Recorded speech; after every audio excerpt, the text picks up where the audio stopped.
So if you watch Hayden's attacks there, you'll notice it's not a full backswing.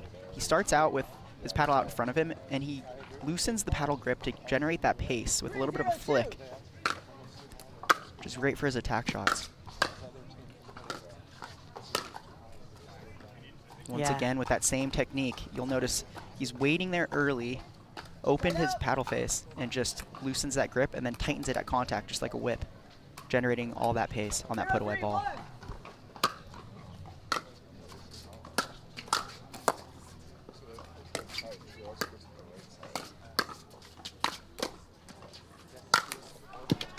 J.W. Johnson and Georgia Johnson applying so much pressure on the side out. Yeah, Hayden and Vivian didn't really even get a chance to get in there.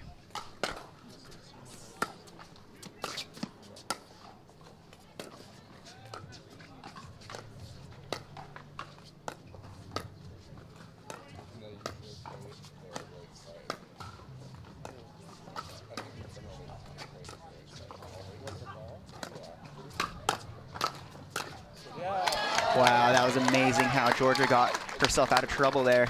Immediately into the two-hand backhand counter after she knew her ball sat a little bit high on the attack ball. 3-0-1. They have 3, you have 0. It's the first server. That's a fault for stopping play. Wait, what? That's a fault for stopping play. Was it just side out? Were we serving? That was side out. Their serve, 3-0-1. I thought they had score, that's why. So they're having a little bit of a chat here about the score call. Vivian unsure about what the score is, and the ref mentioning that it's actually 3-0-1. So because Vivian stopped play after the score, JW and Georgia get the point. They don't want that. They definitely don't want that, but that is the rule, so JW to serve. That's right. Probably felt a little guilty there taking that free point, because JW doesn't normally miss that shot. 4-0-2.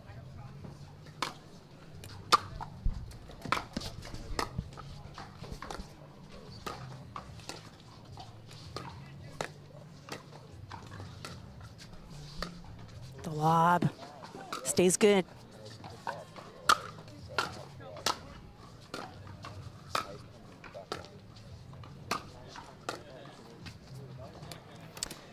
Now that's probably the first time we've seen Vivian and Hayden up at the net with the Johnsons back on the baseline. Look, take note of what the result was there. And still unable to get to the kitchen line. Right, and once again the Johnsons both at the kitchen line, taking advantage and maintaining that positioning for the point.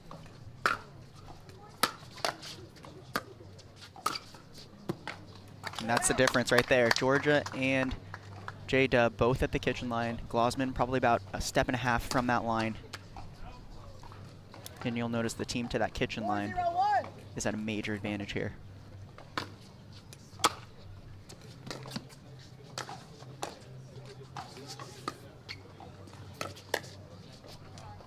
And JW catches Hayden a little off guard there. Right, with a flick of his own.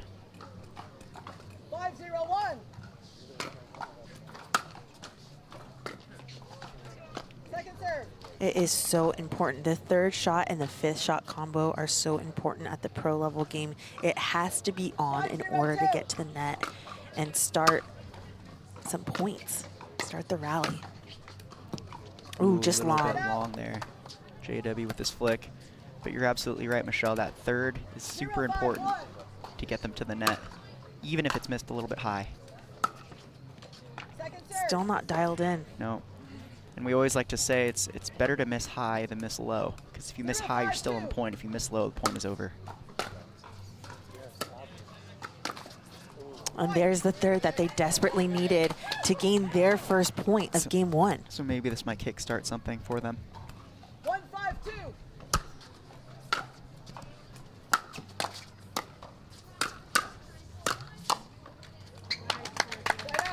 Notice where Vivian and Hayden were standing. They're still about 3 feet from the kitchen line, whereas J-Dub and Georgia were both at that kitchen line, taking control of that point.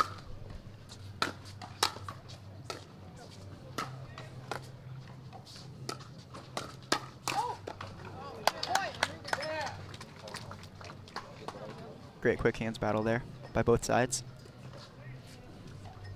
6-1-1. Off to a 5-point lead. Second serve.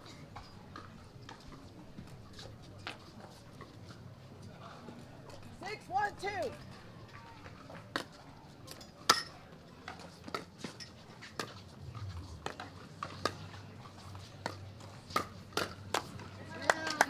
What a two-handed backhand by Georgia out of the air. Not much clearance either. It's right above that tape. Yeah, Vivian has gone there a couple times and has found no success, so maybe being a little bit more patient and finding different spots might help them out here.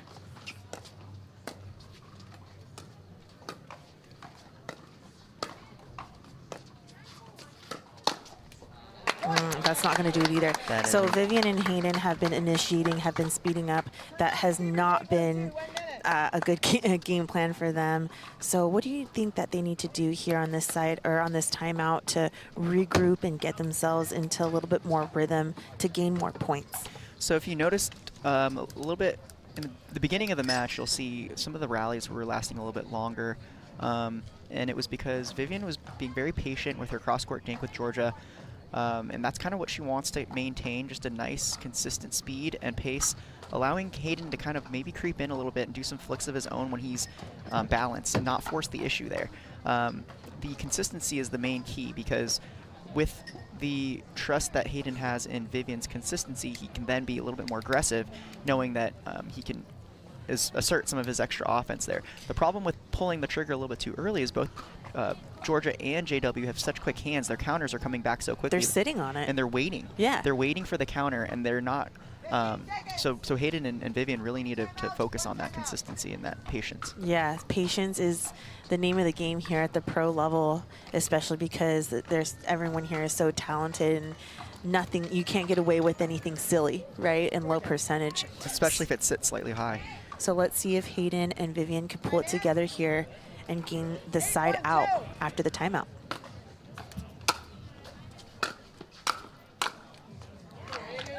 Okay. And it works. Yep. Also want to see Hayden and Vivian get the third shot and Yep, get get to both that line. players getting to the line. There you go.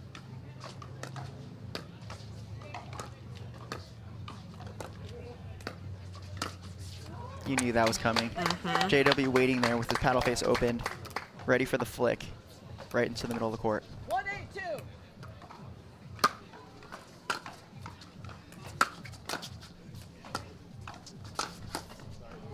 And a good spot from JW Johnson. They're just so aggressive. They just put the pressure on you, don't they, Walter? Right, and that's before Vivian or Hayden are able to fully get to the net. And that's the problem right there.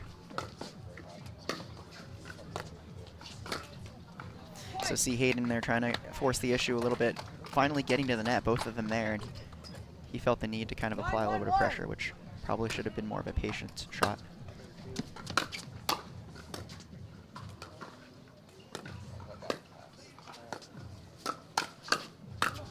See, they're not going to win that battle.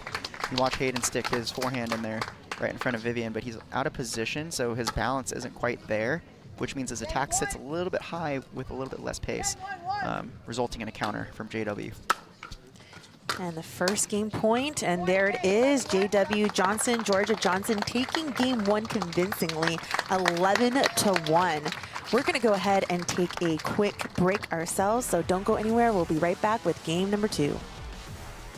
The Select Medical Orange County Cup, presented by FitVine Wines, is brought to you by Select Medical, the exclusive physical therapy partner of the PPA Tour.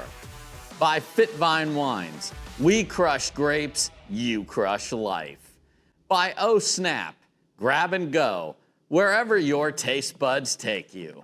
By Lifetime, your life, your time. By Takea, refill, reuse, refresh. By Vizzy, a flavor for every vibe. And Yola, the official paddle of the Select Medical Orange County Cup.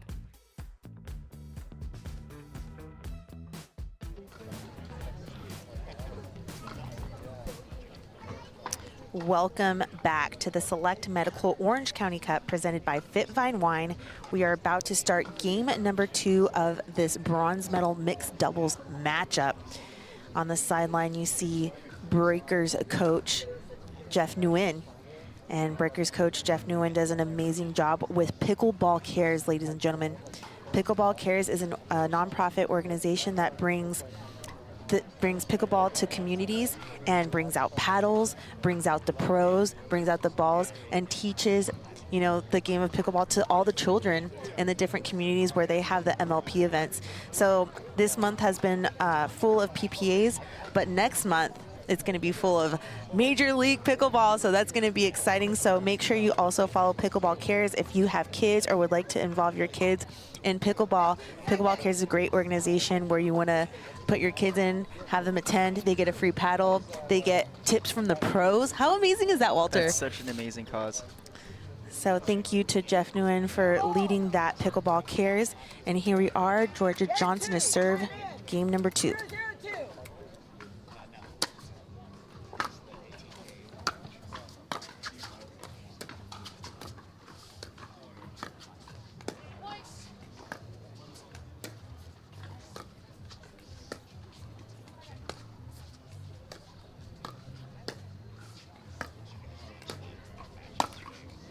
A lot more patience there. That's what they want. That was a lot better.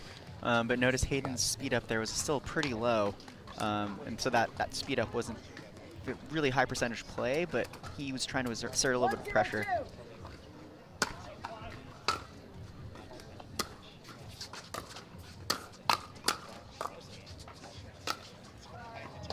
Really measured shot by JW. You notice he's really patient, waiting for that last ball, placing it, placement over power. 2-0-2.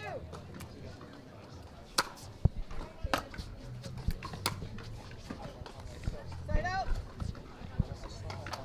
Interesting that Hayden and JW are playing against each other later in men's doubles. Mm-hmm.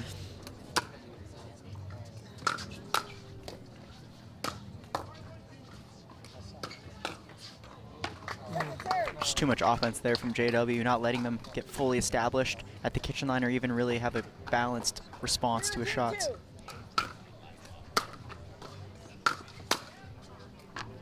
Okay, here we go. That could lead to some momentum, Walter. Yeah, and that's an interesting spot right there to Georgia to create a weird counter backhand from her. See, that one was a little bit different. The location was too far left, which gave Georgia space to fully swing on the two-handed counter. The previous one was a little bit more jamming, which made her have to hit a one-handed awkward shot wide.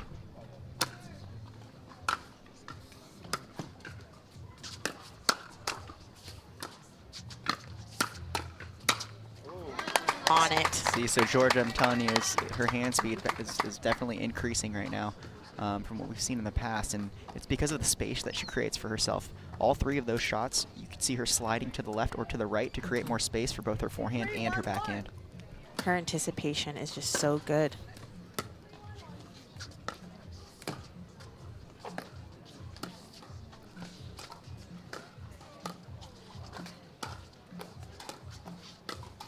The lob. And no one's home to get it. What a play there by JW. Notice his patience. He didn't try to speed any of those balls up, just put them in really, really tough places, waiting for his opportunity and just throwing that lob up.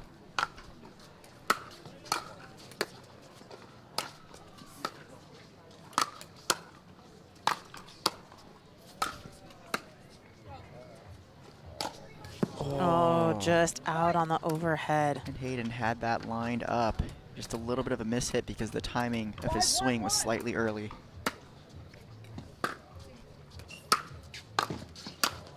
JW setting that one with the serve. And what a great close by Georgia to end that point. Yeah, that wide serve. He knew that they were going to stack. JW saw that they were going to stack, so he hit that ball as wide as he possibly could. To open up the court. And then Georgia just punched it right down the middle where the opening was. Very nice. I mean, JW and Georgia, what a strong mixed doubles team. My goodness. Yeah, they're not even letting off. They right at the gate, they did that speed up in the middle by JW's forehand, and they've never looked back since. So a couple key things that we want to look at for Glausman and Patrickman to try to make a run back into this game. They're going to need to have a little bit more patience with their dink game, but even with their third and their fifth and their seventh, rather than going for the drive on the third, I think they need to find themselves into the kitchen a little bit more, give themselves a little bit more time to come in. That's the only way they're going to be able to compete, because every single time you see the Johnson siblings up at the kitchen line, you're seeing Patrick Quinn or Glosman too far back, so they can't really combat the offense that's coming from the Johnson siblings. And what shot gives you the most time? The drop, the third shot drop, that's a little bit loftier of a drop, and it gives you time to make your way to the kitchen line. Otherwise, if you hit it too fast, the ball comes back just as fast. My favorite shot is a drop or a reset, because I'm not as young as all these guys, but it gives me the time to be in the most optimal position. That's right, and your partner too. Yes, so that's what Hayden and Vivian need to do right now. Let's see if they could pull it off.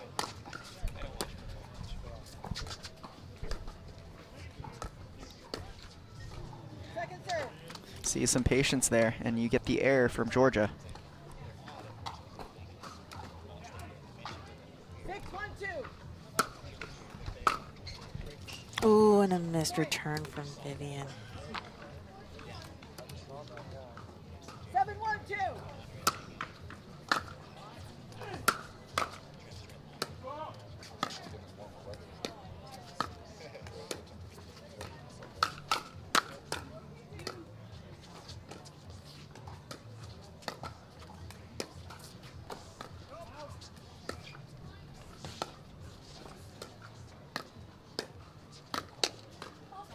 Oh, no. She was sitting on that too. So she covered her face. She knew she missed an opportunity right there. Even though they're so far down, Vivian Glosman always has such a great attitude. Just a very positive vibe.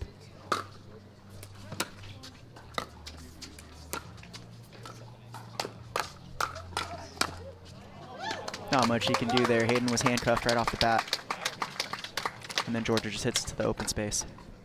And that timeout gave them one stop, but not two. And we are very close to the match. 2 points away.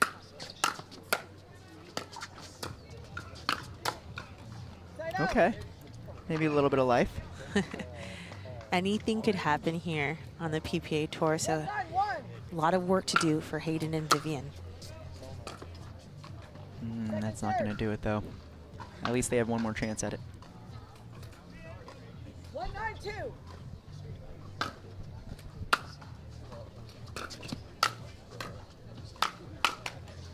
Side out.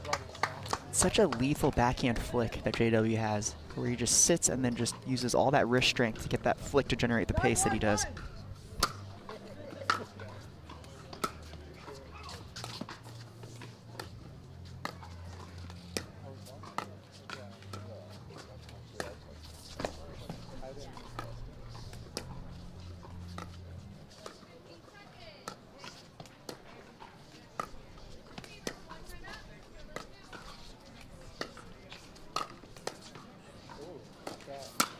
Oh, Georgia was waiting on that.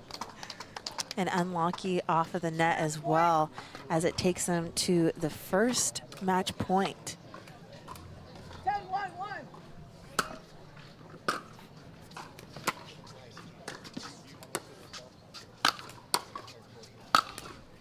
And that big angle from Vivian Glosman. Match point. Great shot. One of the few that has gotten by Georgia in this match. 10-1-2.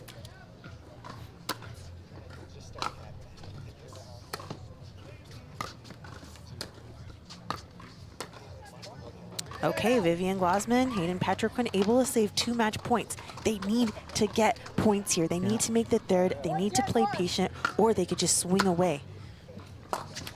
I'm going for the patience. Yeah, the swinging away hasn't worked for them at all. Yeah, he hits the tape there with the swinging away attempt. 1-10-2.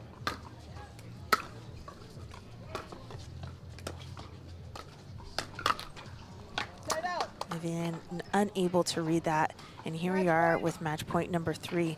Let's see if the Johnsons could close it off. 10-1-1.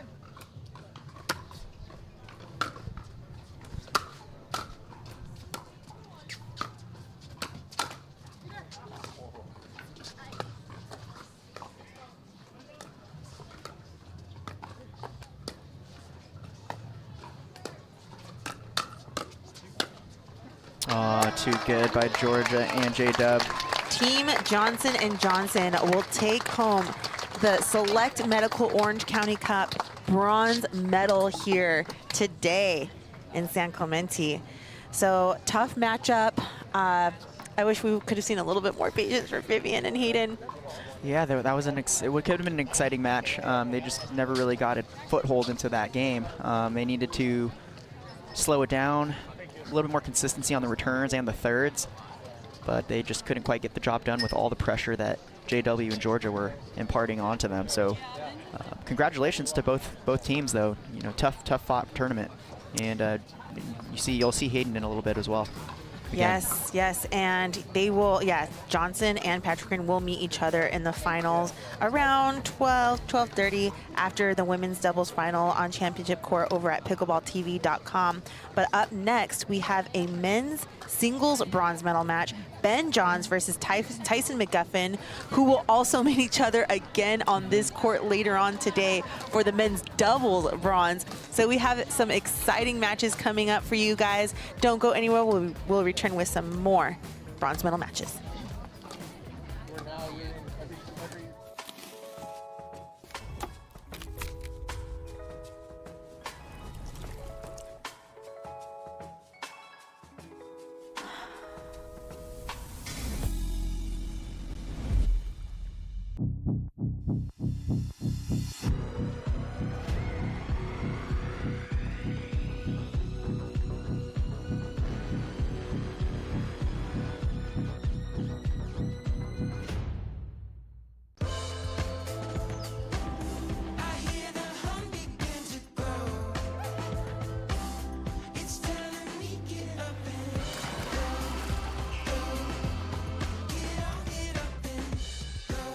Pick up the paddle and get served with our pickleball socks.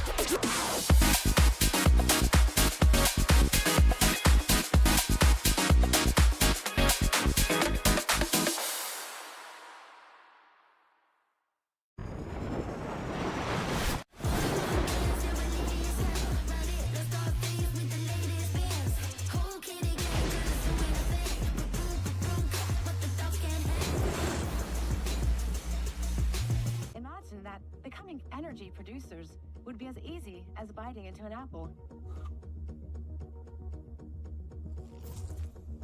Imagine water that is pure and inexhaustible, recycled and accessible everywhere in the world. Imagine the world of tomorrow, sustainable and desirable.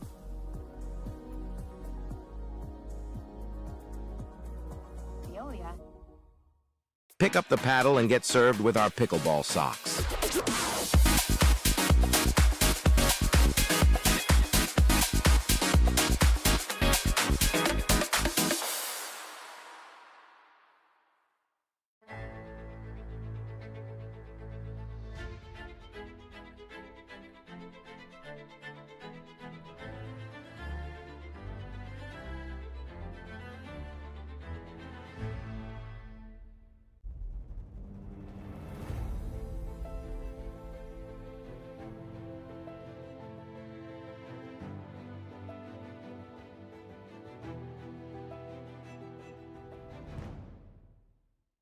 To make it to the game, it takes dedication and training. To stay in the game, it takes grit and stamina. To win the game, it takes strategy and skill. You keep focus on your approach, drop, and champion shots, and we'll help you stay focused on your strength, flexibility, speed, and downtime. Having a sports medicine partner in your court is key to helping you make it to the game, stay in the game, and win the game. Select Medical is proud to be the exclusive provider of physical therapy of the PPA Tour.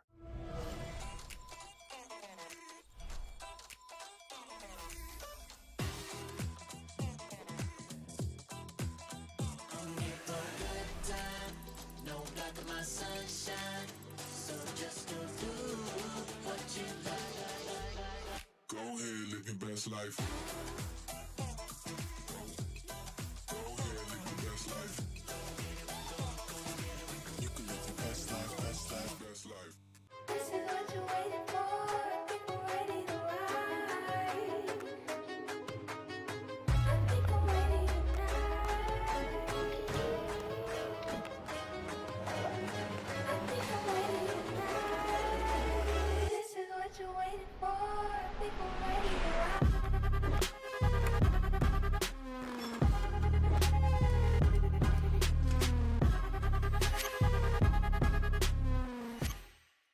are Selkirk.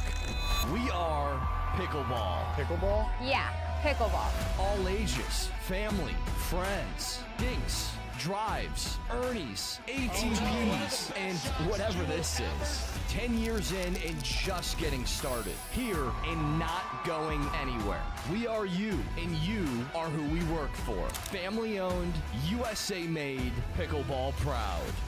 Selkirk Sport. We are pickleball.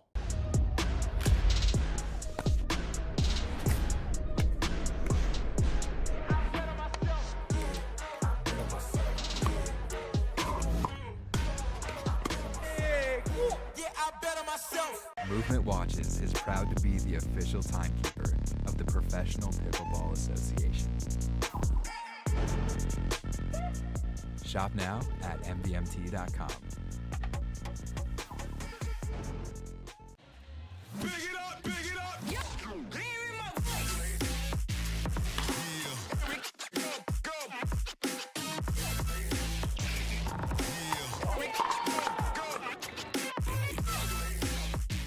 Tens of thousands of customers wrote about Carvana being smooth in their 5-star reviews, including Terry. To be honest, I thought it was almost too smooth, but Carvana was super transparent from beginning to end. Car details, financing, every step, and there were no surprises. Well, my monthly payment did come out lower than expected. Then I got to pick up my Mustang at the vending machine, and it was so fun and exciting, I did a little dance. Trust me, financing my car with Carvana was super smooth. Finance your next car with Carvana today.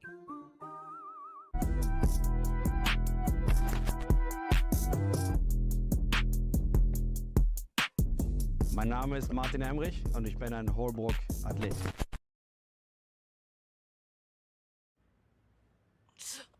I have bad bunions. Wish they'd disappear. Lapiplasty. Sup? Future me? And no bunions! How? Lapiplasty corrects bunions at the source, meaning you're back in sneakers in weeks. Lapiplasty. Weeks! The future of bunion surgery is here. Learn more at lapiplasty.com. Risks include infection, pain, and loss of correction. For muscle cramps and spasms, you need fast relief. TheraWorks Relief absorbs quickly with a safe, gentle, non-opioid formula without the mess or strong odor. So get back at it. TheraWorks. TheraWorks works. Use TheraWorks every day to prevent muscle cramps and spasms. TheraWorks works. Try TheraWorks and get back at it. Cliff Bar gives you energy, but you get the win. The most important ingredient is you.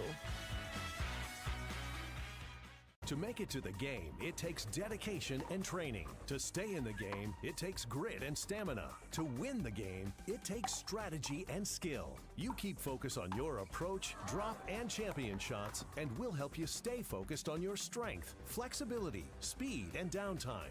Having a sports medicine partner in your court is key to helping you make it to the game, stay in the game, and win the game. Select Medical is proud to be the exclusive provider of physical therapy of the PPA Tour.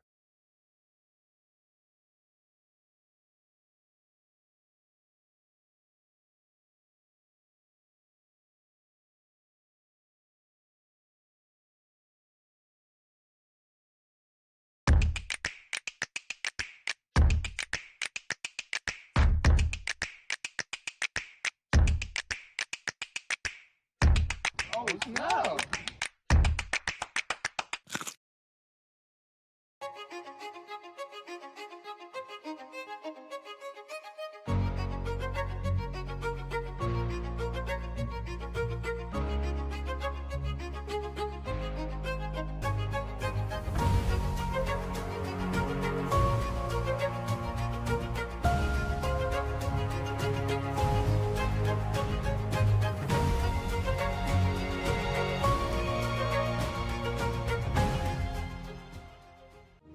Every time someone tells you they vacation in the same place every year, it should really make you wonder, why? Travel like you mean it with IHG Hotels and Resorts.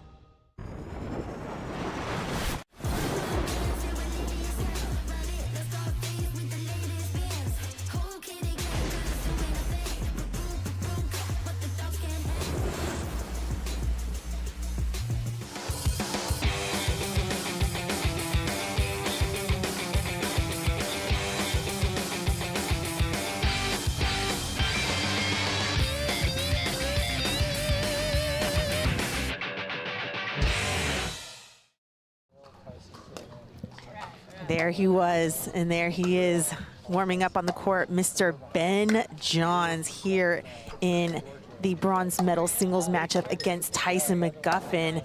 Ben Johns has been around forever. I've seen this kid grow up since 2016. I remember seeing him at the SoCal Classic before the PPA Tour was even existed, just kicking some butt. And here he is.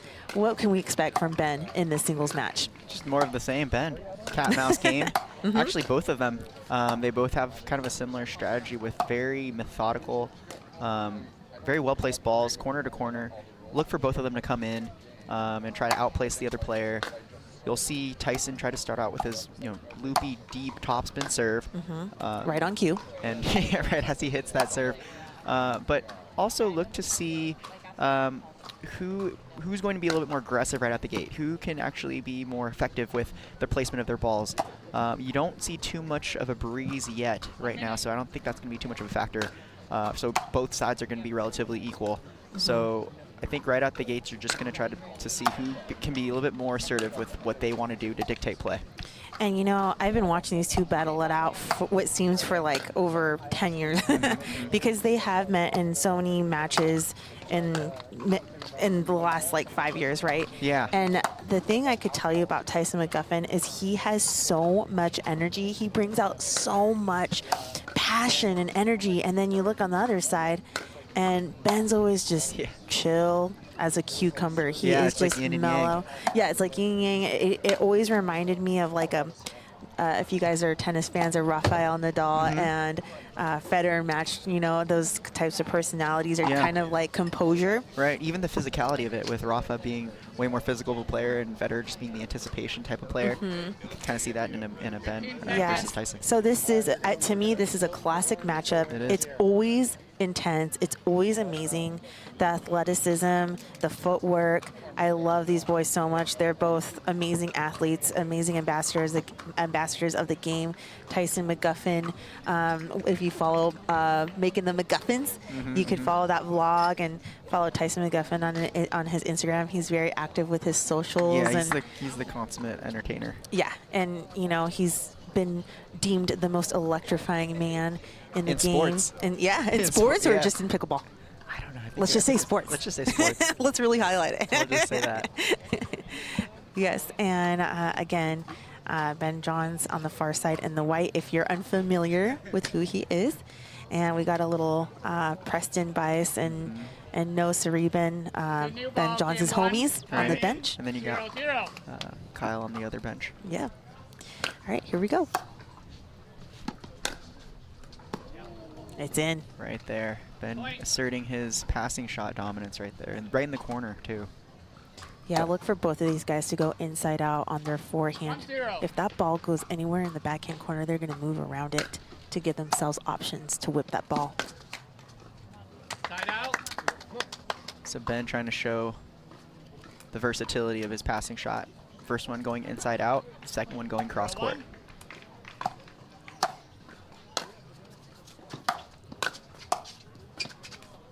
Yeah, and that takes away being predictable, right? Yeah. It's just keeping your opponents on the toes and not always going for the same shot that works. You need to keep them guessing, so they can't just sit on that ball.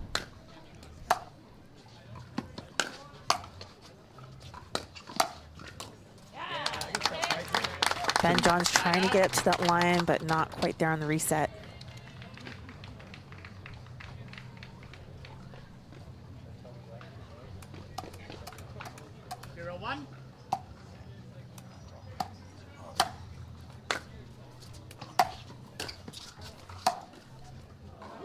What a shot by Tyson.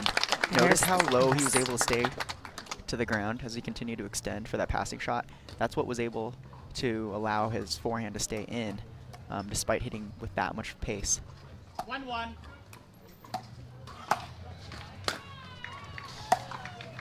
What a drop. Really good drop, inside out, textbook feel. Even shaped that ball so it had a little bit of clearance over the net and then just dipped really fast to Ben's outside left foot.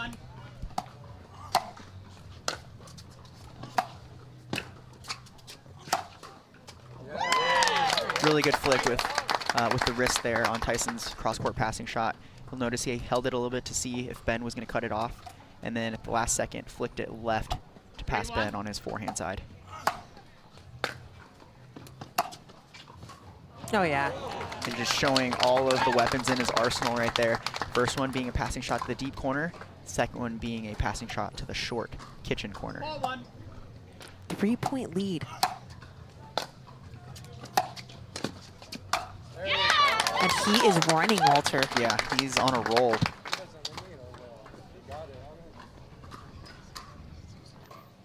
Gotta be wondering what Ben's thinking here. Oh, well, let me just tell you, I've seen this so many times where Ben all of a sudden snaps his fingers. I don't know what happens, but then Turns he the switch on. wakes up and he makes every shot and makes you wonder what the heck just happened. Well, he better turn that switch on soon. That's right. Down by 5 points right now. Not looking good for him.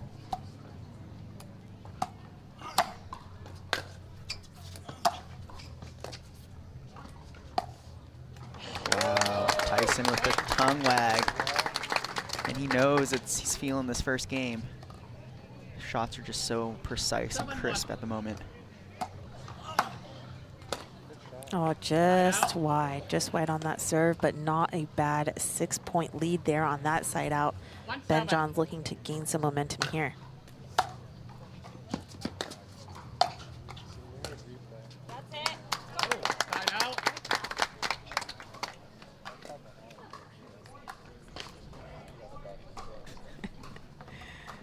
Just nonchalant there by Ben on that drop.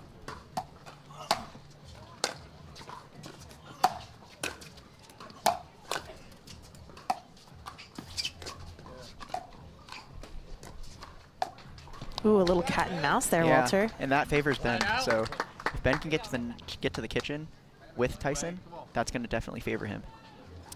Yeah, players at the net get baited into passing each other when they're at the line, but that creates a ball that could be put away. So that's why you see the dinking up at the kitchen line. Oh, Ben gets a little bit of love from the net, hoping that is what he needs to spark a little bit of a run. A wry little smile there from Ben, knowing that he needs whatever it takes to get back into this match. Let. 2-7.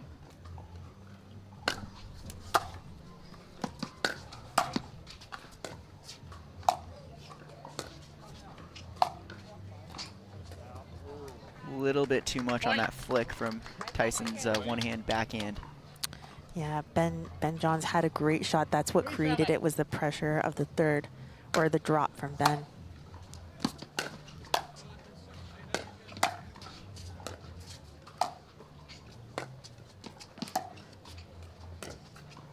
Cross-court drops. Corner to corner. Oh, and that was Tyson a really misses tight it. one.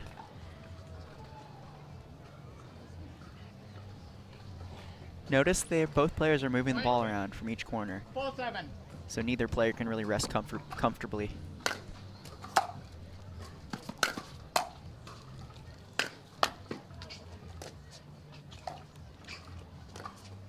Here we go. Oh, and a missed dink from Tyson McGuffin. So, yeah, that's a little run there from Ben Johns. So Tyson McGuffin will go ahead and call the timeout. What changed on this side out, Walter? I feel like Ben started just making more balls. In the very beginning, Tyson was initiating the offense. He was the one in control. He was dictating play. Ben was just kind of lackadaisical, like you were mentioning earlier, and just non-responsive, really, and just not really paying much attention to how to prepare for each shot, and instead just reacting to what Tyson hit to him. Ben needs to be a little bit more assertive with his game instead of letting Tyson dictate play with his forehand drops. And Tyson was hitting it great in the beginning too. The precision on those drops, having it dip right at Ben's feet, placing it exactly where he wanted to place it, and coming up with great passing shots. Nice. And both players, Ben Johns will be playing the mixed doubles final on Championship Court later on Pickleball TV. Tyson McGuffin will be here later on in the bronze medal match, playing with Deckelbar against Jack Monroe and Julian Arnold. We are here on Championship Sunday. Grandstand Court bronze medal matches. Thank you so much for joining us, and we are back in from the timeout. Ben Johns.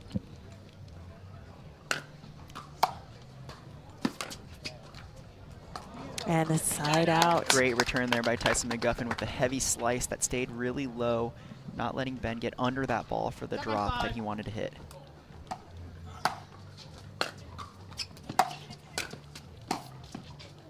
Oh! What an anticipation move by Tyson, already waiting there for the counter of Ben's cross-court backhand with a down-the-line backhand of his own. 8-5.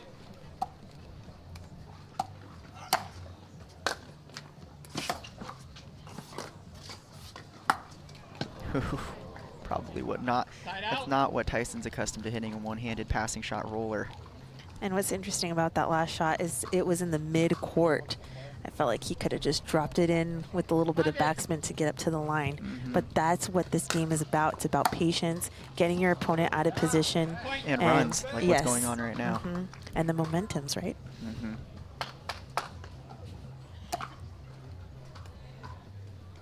Right back, right here. 6-8.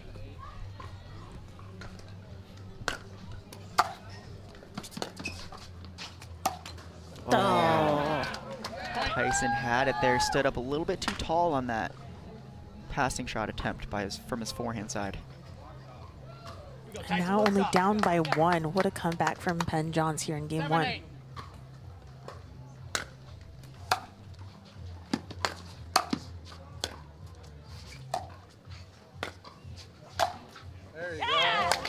There Tyson is again, taking control of the point, taking positioning on the court, and being up in front, while Ben trying to respond from the back of the court, putting Ben at a major disadvantage.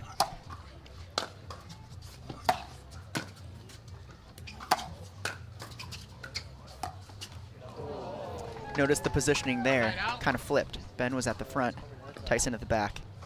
Tyson misses to the net.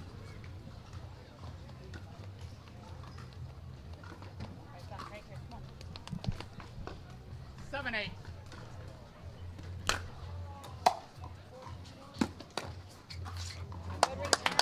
Positioning prevails once again. Tyson closing in hard, Ben trying to work off his back foot from the baseline.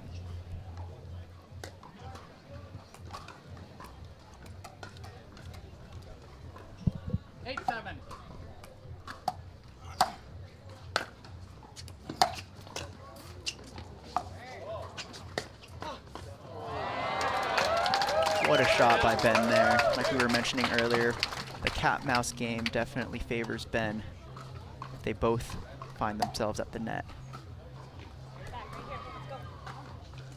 7-8.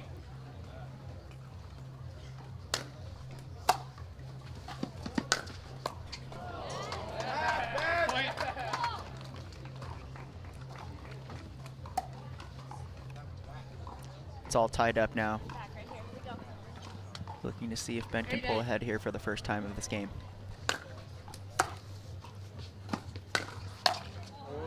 And he does with a great forehand inside out, low to Tyson's left foot. 9-8.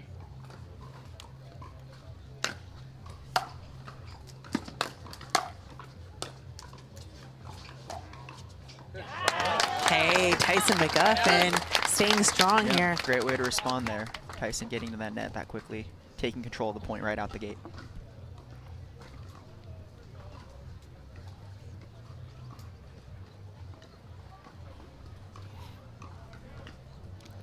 We're so up close and personal with these players. It's sometimes... Feel the sweat. Yeah, sometimes I just feel the energy.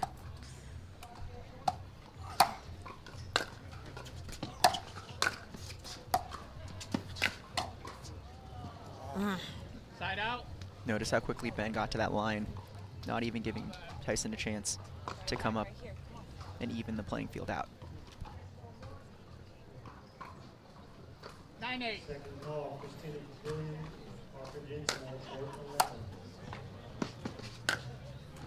Whoa, and the passing shot from Ben Johns. Notice the slight lag there before he struck the ball. He was looking to see where Tyson was going to lean, and then he just hit it right behind him. Nice and measured, rather than rushing through. And McGuffin is going to head and take a timeout here, and we're going to give you the Carvana driving it home moment. It's time now for the Carvana driving it home moment.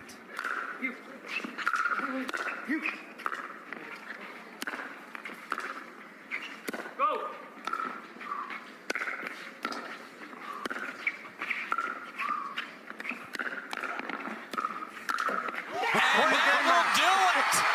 The Johns brothers saved 5, had 2 of their own.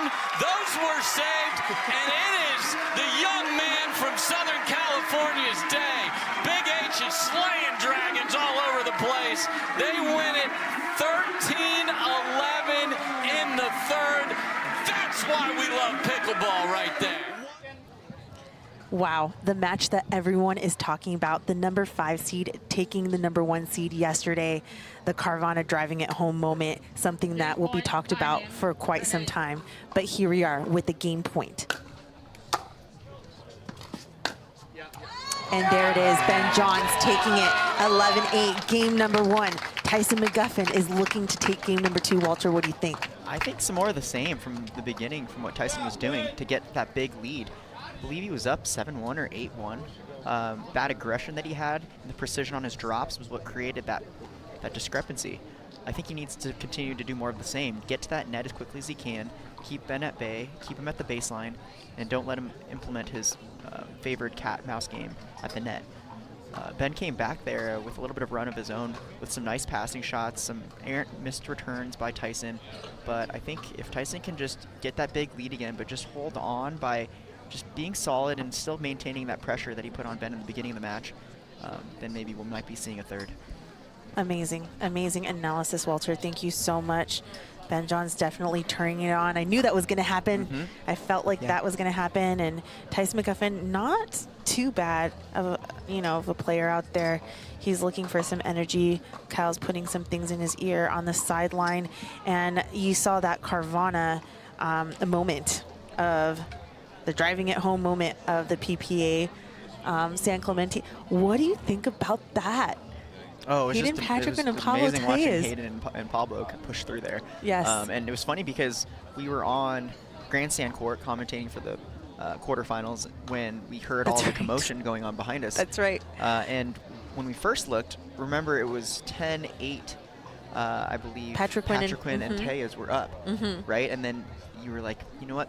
Ben might have the serve. They might make the comeback. Sure enough, they got the serve back, made the comeback. They went up 11-10. Oh. So then when we looked at that, we're like, okay, maybe it is over. Maybe the Johns brothers did it again. And then after we were done commentating, we looked at the score. We're like, no way. How the heck did that happen? It was 13-11, swung the other way. Yeah, and we had an epic matchup here on Grandstand Court as well when we were commentating. And it's just been, I mean, the Select Medical Orange County Cup has been the tournament thus far of the year on the PPA Tour. And with matches like this, it's hard. It's hard. It's hard not to see why. Yeah, we have the best players in the world competing for, points. All these points are cumulative, and the players who have the most points get invited to come at the end of the year again here to San Clemente for the finals, the championships, and that's in December. And so everyone's trying to get as many points as they can, as July is the month of Major League Pickleball. So look out for all of that excitement. And now Tyson McGuffin is here serving game number 2.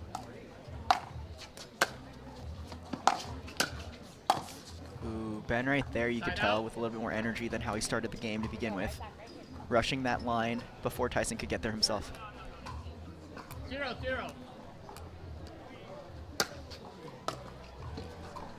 Big serve. Heavy serve by Ben. That's also a tighter side over there where Tyson's standing. So he doesn't have quite as much room in the back.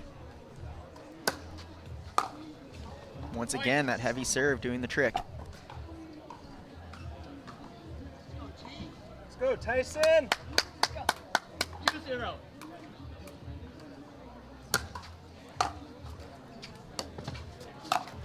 Oh, Tyson had that ball. He had a great return pickup there. Just could not convert on that forehand to end the point from the kitchen line. 3-0.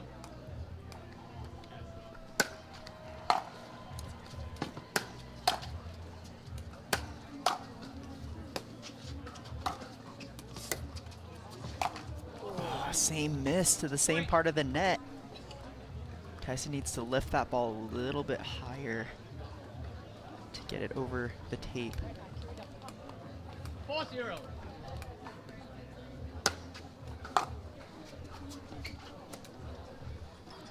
Point. Probably time for a timeout soon, as you see good, Ben getting Tyson. quite a few points just straight from that serve. You are so on it because Tyson McGuffin put his paddle down. Nice.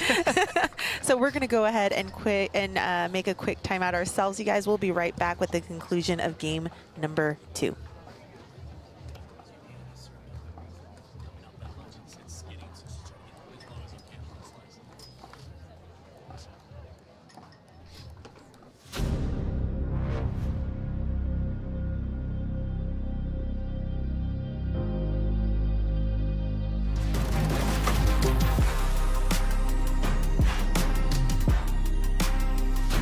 Wow, it's a new look, and it's looking real good. It's a new look, and it's looking real good. It's a new look, and it's looking real good. There's nothing better than a game. A great tasting Miller Lite. It's less filling, Miller Lite. Tastes great. Never understood this argument. Let it be both. Miller and Miller. I like it. Ooh, and a big passing shot from Ben Johns off of the timeout.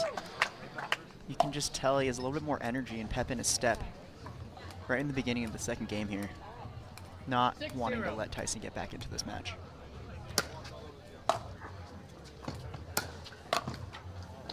Point. Tyson doing his best to get that serve back and closing the net hard, but just not quite enough on that low forehand that he had to hit. 7-0. Oh, and it looks like the wind is behind Tyson McGuffin as he's not able to dial in his returns. Well, that serve is just really heavy and deep right now, and with not much court behind him, not much he could do. No way with the ATP, Ben Johns. With a no-look ATP. That was pretty amazing. All Tyson McGuffin could do is give a thumbs up.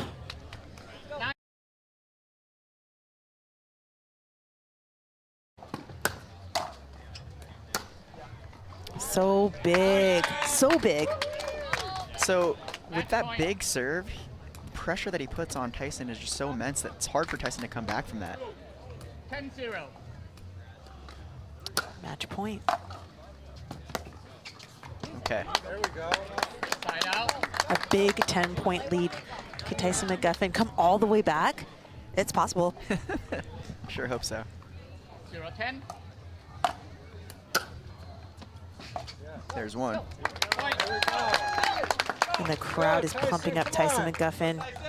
A lot of McGuffin fans out here.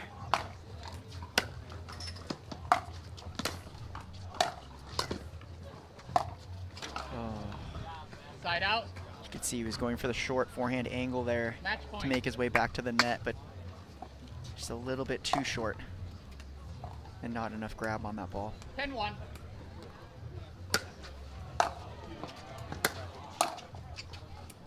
And that does it for Ben Johns.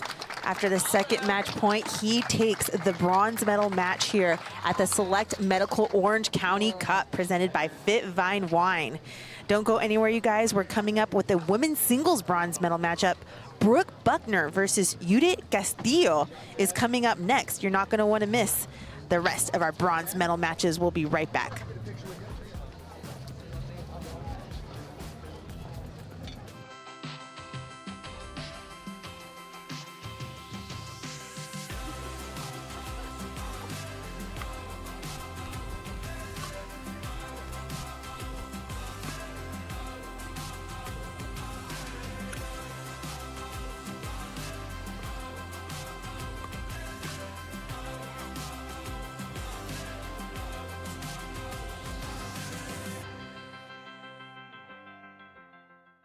Introducing Persona IQ, the smart knee. Address your knee pain with a replacement that contains sensors which capture helpful information such as your range of motion, stride length, walking speed, and step count to ensure your new knee is performing at its best. It keeps you connected to your healthcare team so you can receive important reminders and personalized recovery guidance. It's not a GPS. It doesn't collect where you've been or where you're going.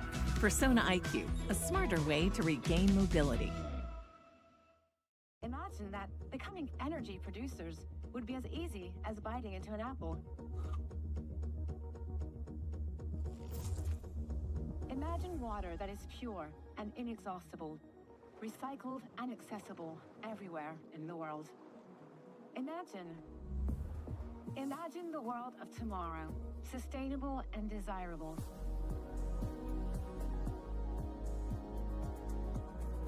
Veolia.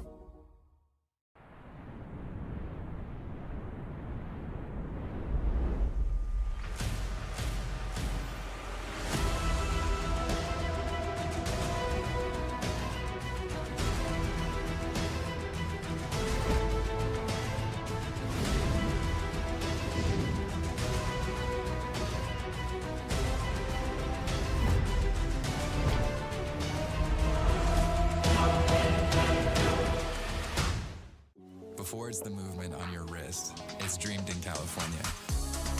Crafted expertly for every adventure. And tested by you. Join the movement.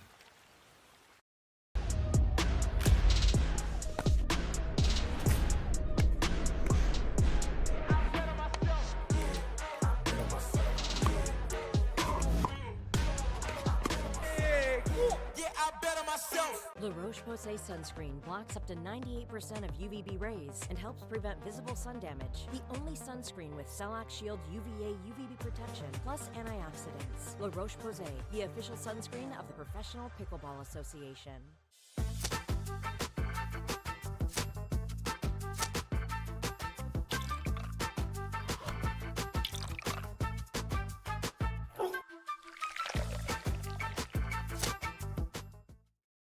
Introducing Skechers Pickleball, the official footwear of the Carvana PPA Tour. They're ultra lightweight and responsive for incredible speed. They have Goodyear rubber outsoles with a specialized pickleball design for increased side-to-side stability and agility. Plus, they feature shock-absorbing foam and Skechers' famous relaxed fit design for incredible comfort game after game. Conquer the court in comfort. Skechers Pickleball, the official footwear of the Carvana PPA Tour.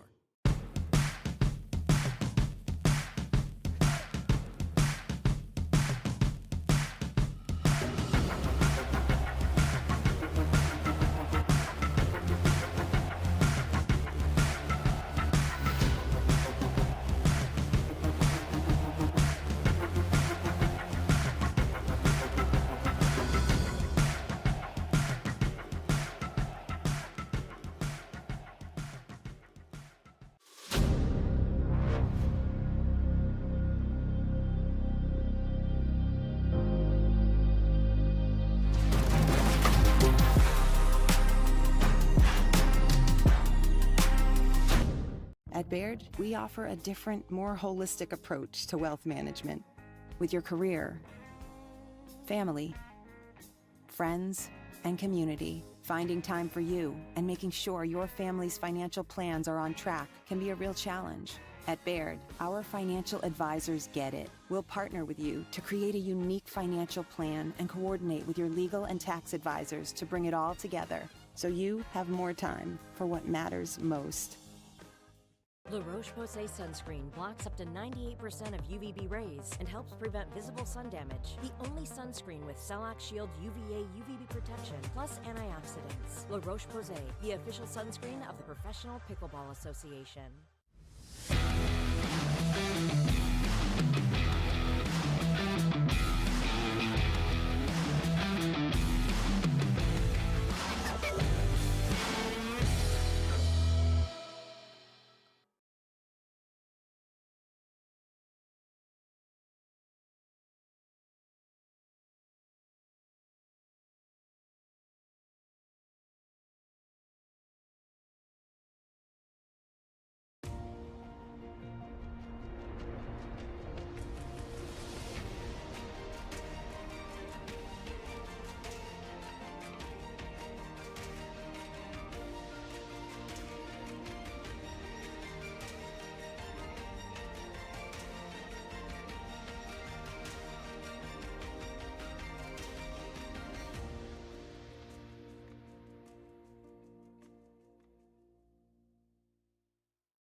Click Bar gives you energy,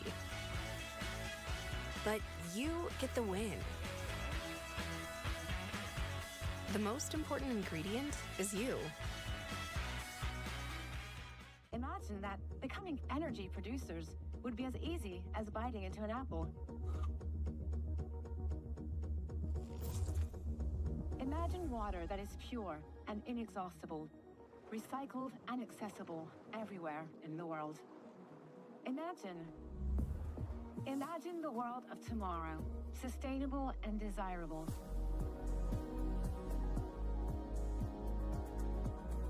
Veolia.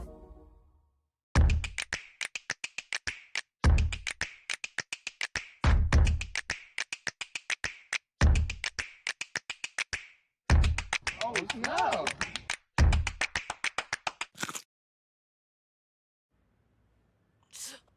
I have bad bunions. Wish they'd disappear. Lapiplasty. Sup? Future me? And no bunions! How? Lapiplasty corrects bunions at the source, meaning you're back in sneakers in weeks. Lapiplasty. Weeks! The future of bunion surgery is here. Learn more at lapiplasty.com. Risks include infection, pain, and loss of correction.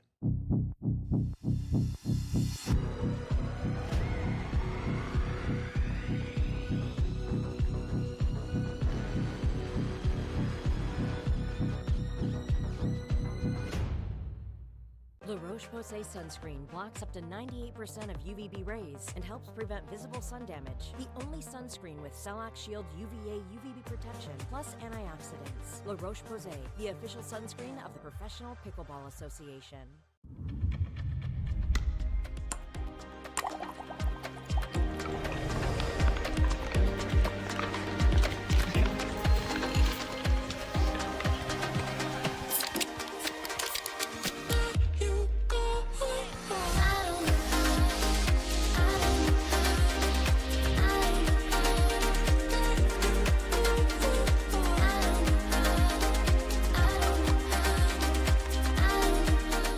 Movement Watches is proud to be the official timekeeper of the Professional Pickleball Association.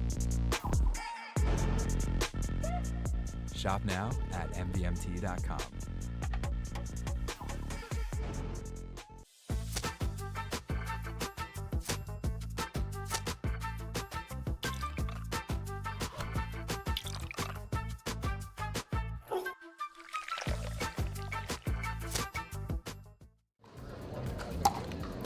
Welcome back to the Select Medical Orange County Cup presented by FitVine Wine. This is Michelle Esquivel, and I'm here with Walter Lau. Thank you, Walter, again for joining us here this week and having some awesome commentary. Yeah, this is great. Can't wait for this next matchup. Singles between Judith Castillo and Brooke Buckner. Yes, both players had a tremendous tournament, obviously falling short to Annalie Waters and Catherine Parento, who will be playing later on today. But Brooke Buckner had an amazing run as she defeated number 3 seed Leah Jensen 5-11, 11-3, 11-3, and of course losing to Catherine Parento. But she had such a tremendous turnout. And again, we see Judith. She was in the Sacramento matchup, I believe, not in the bronze, but quarterfinal matchup, and she has been playing outstanding. And she beat number 4 seed earlier on in the tournament, defeating Mary Brasha 10-12, 11-3, 11-5. Yeah, another tight one. We have amazing women's singles players here on the PPA Tour, and each one is battling, and you never know who's going to come on top each week, in and out. Judith Castillo, tell me a little bit about her, Walter.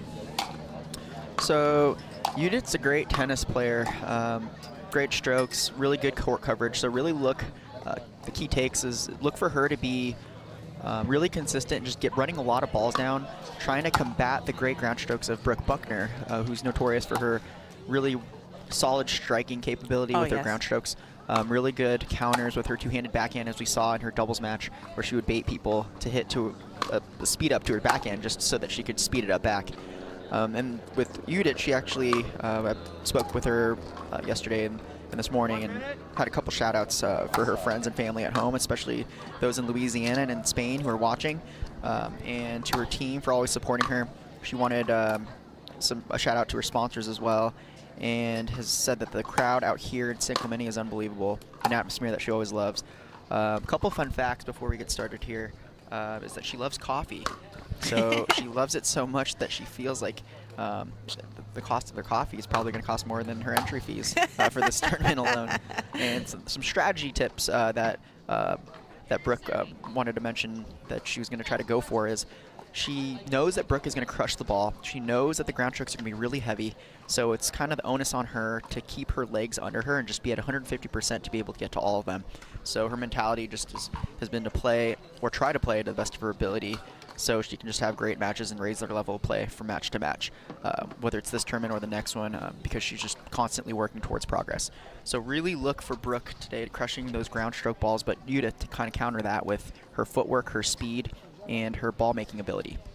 Awesome insights, Walter. That's amazing. And we also know that Brooke trains in North Carolina with Colin Schick and Jack Sock. So she has some great practice partners, and they're all very supportive of each other. I saw Brooke yesterday on championship court with her baby in hand in the shade, cheering on Colin Schick as he was playing against, I believe it was, who was it that he was playing? Well, it doesn't matter. What matters is that she's so supportive of her and her crew. And she's been improving every single time she steps on a court. I am so impressed with her play. And as you mentioned, her ball strike, Walter, it's just tremendous. You can hear it come right off the paddle face. So here we are. It looks like Judith Castillo is to serve on the far side. She is wearing all black. And Brooke Buckner, if you're unaware, she's the one with the white top and pink skirt. So here we go, game number 1.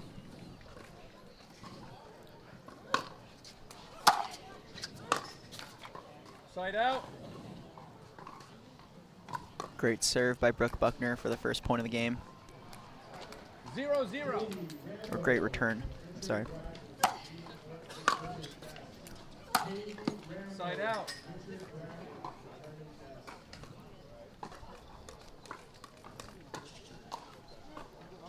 Zero. Point.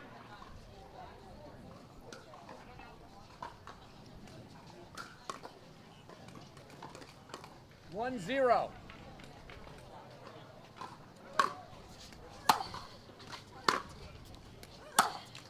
Point. Notice a couple of net balls here from Brooke to start off the match with her forehand side. 2-0. Look for her to right the ship earlier than later.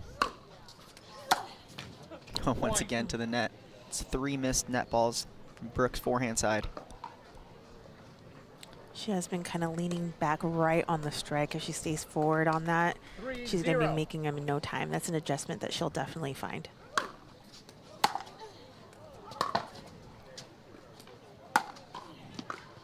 Wow, that forehand was actually really close to the sideline. I'm surprised you actually played that ball.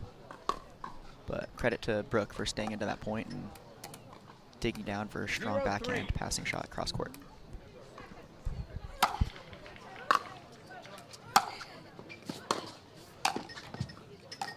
Side out. Great shot making from Judith from a defensive backhand. 3-0.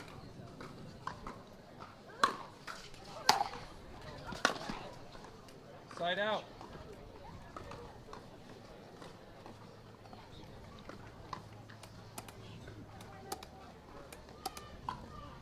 0-3.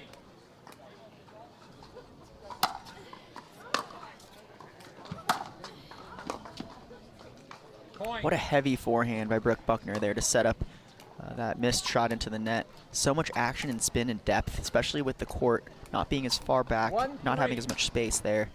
Not much Castillo could do.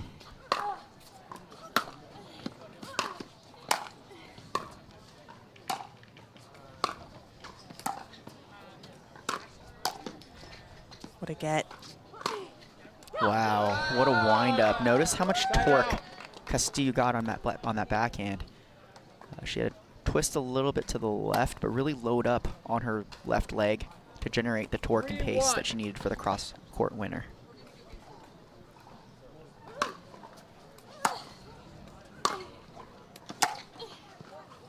Great approach shot by Castillo right there. not letting Brooke back into that point after that approach shot, closing in hard and cutting off the angles. 4-1.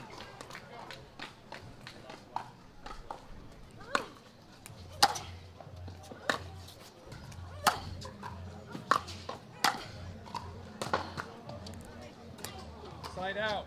It's so impressive how hard Brooke has been striking these balls. You just hear it come popping right off of that face of the paddle.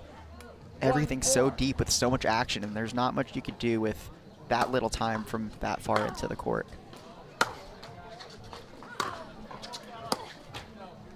Ball got a little bit away from her there off the bounce. A little bit overstretched. Judith coming over to get her towel. The sun is shining. The breeze is happening. We're here on Sunday. No complaints here. No complaints. Grandstand court. 4-1. Point. So that forehand, she's coming up a little bit early there, which is what caused that miss. She needs to stay down a little bit longer through that follow through. 5-1.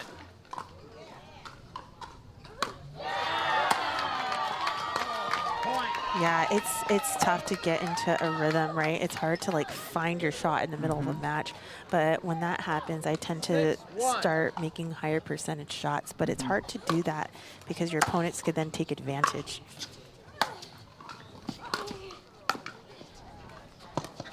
Oh, Castillo had that ball right in her sights, but her momentum was going so far towards the net, she wasn't able to make the adjustment to bring it back into the court.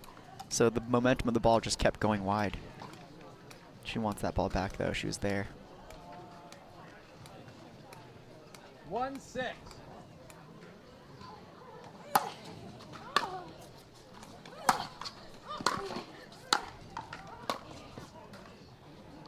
Good try. Castillo made a great effort there to get those balls back, but just way too heavy, way too deep by Brooke Buckner. When you say heavy after this point, when you say heavy, what does that mean after this point? Sure.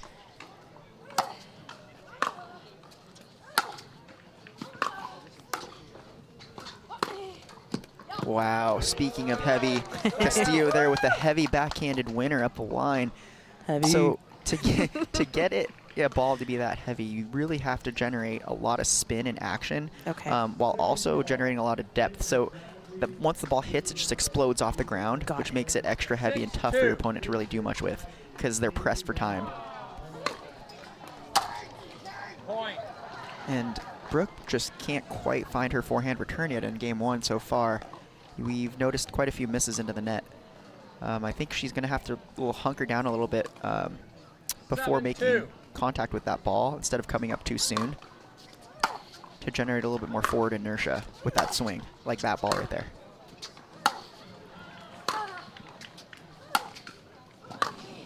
Wow. Yuri. What a shot by Castillo. And you notice that angle off the forehand side. It's just all about accuracy. She had Brooke Buckner pulled out of position, and now she is ahead by 6 points on the serve. Yep, notice the placement of that angle too is a short angle with Brooke closing hard rather than trying for the deep angle, which Brooke would have been able to cut off. Once again, that errant forehand return, this time falling a little bit long. And that's typically Brooke Buckner's shot, her go-to, her bread and butter.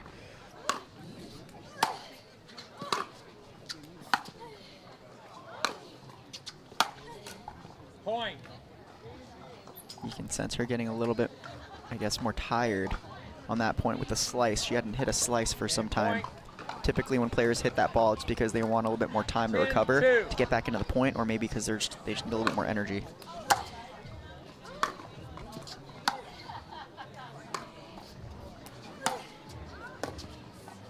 Side out. Brooke Buckner able to save 1 game point. She needs to really get into it right here in order to gain some momentum and points if she wants to stay alive.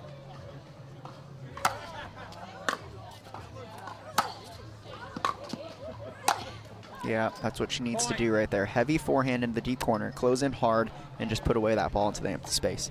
Heavy forehand. Heavy, heavy. 3-10.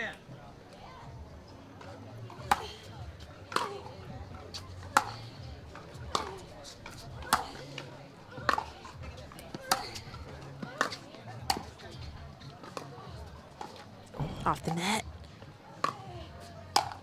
Wow, what a point there. You saw a little bit of everything from the deep, heavy balls from Brooke approaching in. Castillo kind of responding with a couple of her own heavy balls, and then you see a reset to give herself more time and coming to the net off the tape, and then you see Brooke Buckner holding and waiting to see which way Castillo was going to run, and then just putting that ball into the empty space. 4-10.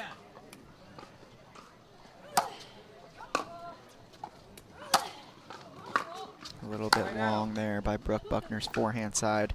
Once again, spraying a little bit deep. She really needs to shore that stroke up. 10-4. Oh, she got lucky there with the tape helping her out a little bit. Let's see if that's what she needs to get a little bit of a spark for a run. 4-10.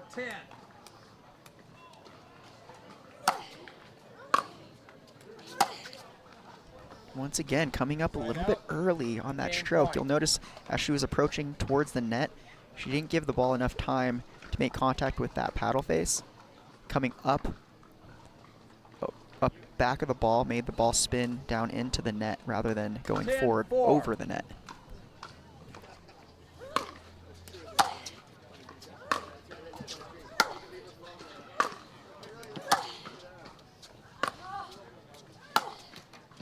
And Judith Castillo does it on the third game point of game number 1, 11-4. Pretty strong there from Judith Castillo. We'll be back with game number 2, you guys, right after this. The Select Medical Orange County Cup, presented by FitVine Wines, is brought to you by Carvana, serving happiness all season long. By Baird, the official wealth management partner of the PPA Tour. By Fila, to play like a pro, you need to dress like one. By Pickleball Central, your trusted pickleball experts. By Rain, clean energy for everybody. By Selkirk, we are pickleball. And by Skechers, conquer the court in comfort. Welcome back to the Select Medical Orange County Cup, presented by FitVine Wine. FitVine Wine. Have you tried the FitVine Wine here? I have at the not, venue? have you? It's pretty good. They have samples here at the venue, so, you know, when I'm feeling like I need a little pick-me-up, I go to FitVine Wine. No. No, but they've been great. They've been a great sponsor. Select Medical as well has been so great with all the athletes here at the venue, you know, from stretching to warm-up exercises, to taping, to some rehabilitation after matches. They have been so great, not only in San Clemente, but throughout the whole tour. Thank you, Select Medical and FitVine Wine. We're here with game number 2, Brooke Buckner. What does she need to do here in order to maybe take it to game number 3, Walter? Cut down the errors. That's number 1, especially on the forehand side. You'll notice some of her balls in the beginning were going to the net, so she tried making the adjustment. And then you see some errant ones going long. So the error count, I believe, needs to go down quite a bit on the Buckner side for her to make a run at it.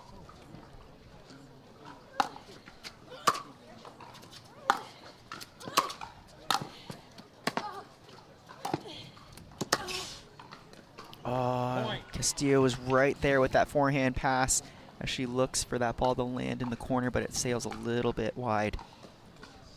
1-0.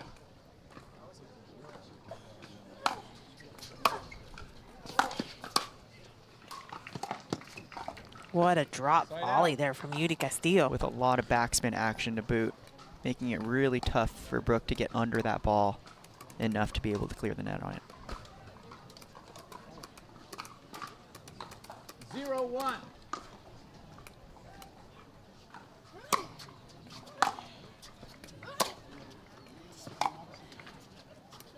Point. 1-1.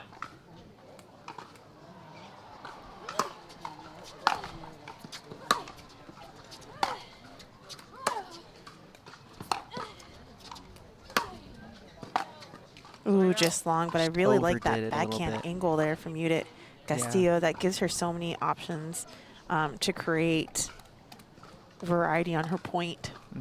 She was able to pull Brooke to the side, just needed to put that 1-1. one away down the line just a little bit much on the extension.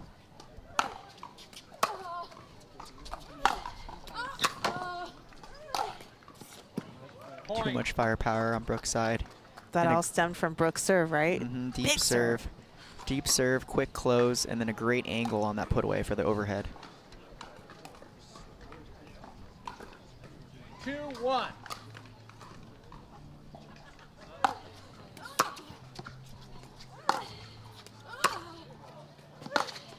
Wow. Judith Castillo is going to call it out. That ball was out. And the ref confirms, yes, that ball was just wide. Whoa, really close though. Yeah, what an attempt 1-2. by Brooke Buckner on that. It was a rocket.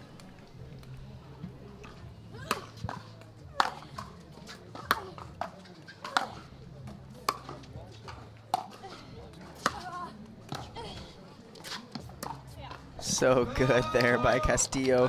Really good control. You'll see that she had to really angle that backhand to get it nice and short, to get a little bit by Brooke's sweet spot zone. And it created a little bit of a pop-up, which gave Castillo the opportunity to close out the net.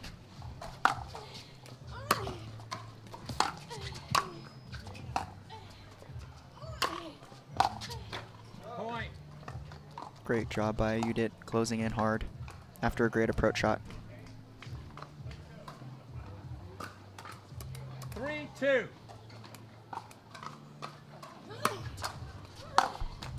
Point.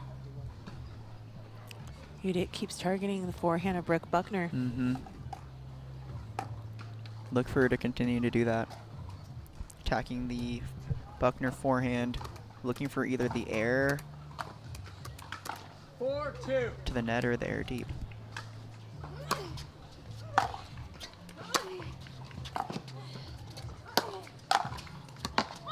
Ooh, but no error there. She's way too close to the net. Brooke's probably thinking, hey, why don't I come to the net more? Be a little bit more aggressive and put a little bit more pressure on my opponent. 2-4.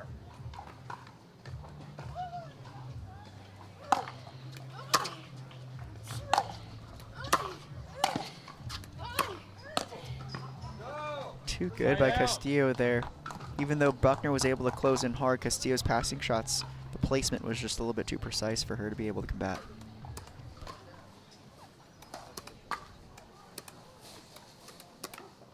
Four, 2.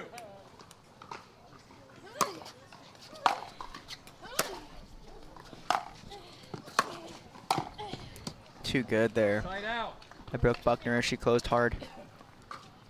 Good effort by Castillo.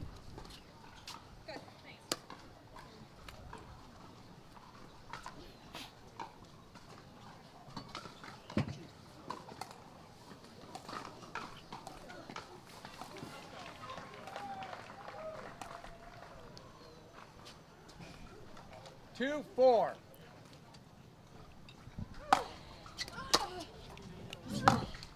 Side out.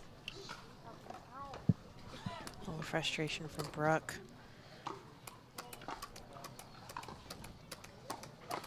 Four, 2.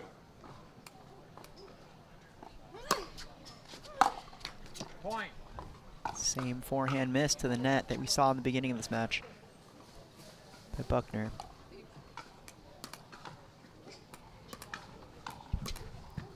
Look for another serve by Judith to 5-2. Brooks' forehand side.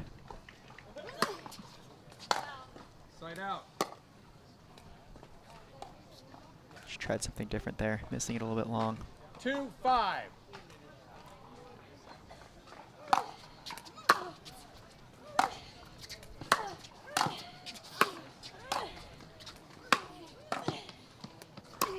So good with that control. Notice she took some pace off that ball to get that angle that she wanted. That short, fast dipping angle as Brooke was at the net trying to close hard.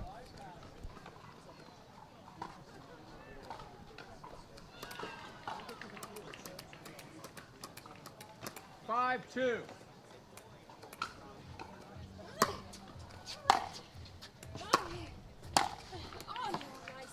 Too good by Brooke over hitting behind Castillo as Castillo tried to close in hard left.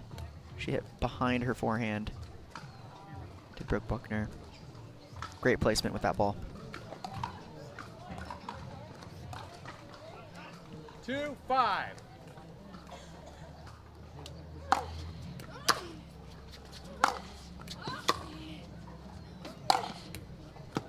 Point.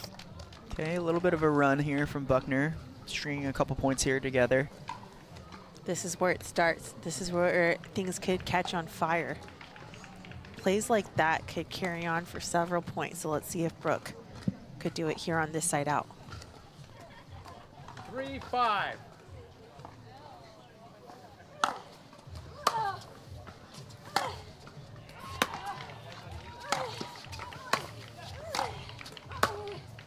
Wow, too good on that cross-court backhand. Just so steady with that. Able to get that angle from that low of a point. Amazing shot. Yudi is so fast. She gets to the ball so early. Her preparation is so good. And, you know, it's not about how hard she's hitting it. It's about where she's putting that ball. What spot is she hitting to? And she's been doing so great in this match. And being so stable every time she makes the strike on that ball because she's so early.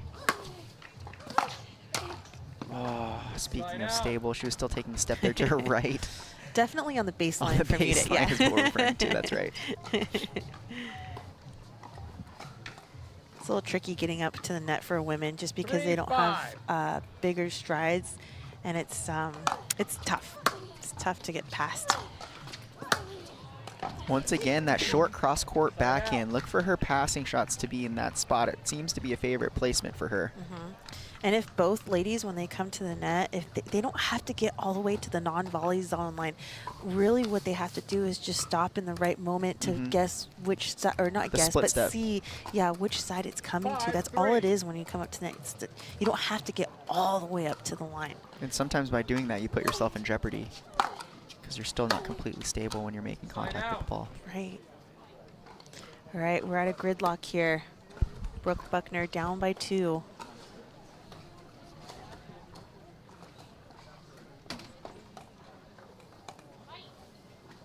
Three, 5.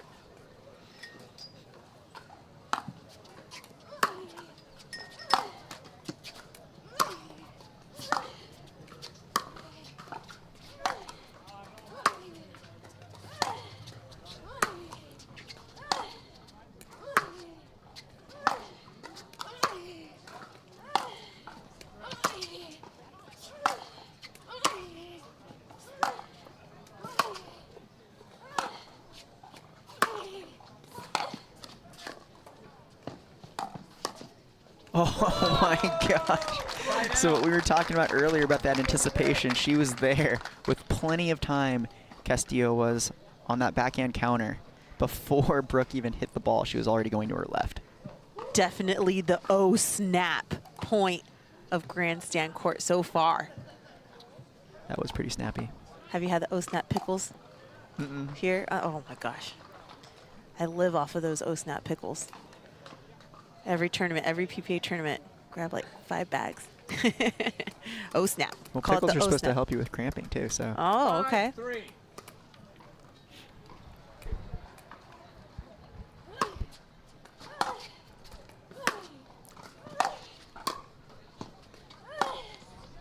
Wow, that was a great backhand.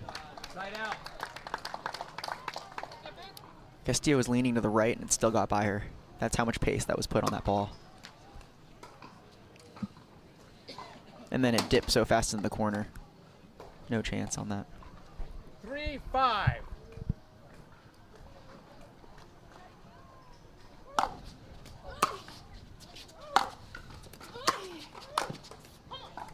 Really good close by Buckner. She needs to do a little bit more of that to get back into this game.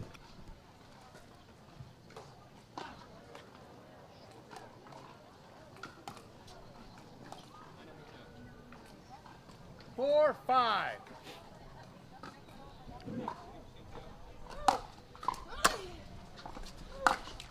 Uh-oh, that forehand again. So what's happening is she's coming up a little bit early as she's rushing to the net, not letting her stroke completely finish for the extension. pulling up early and the ball ending up a little bit below the tape.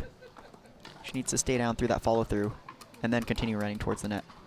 So Castillo has been stuck at 5 here for the last 6 side outs.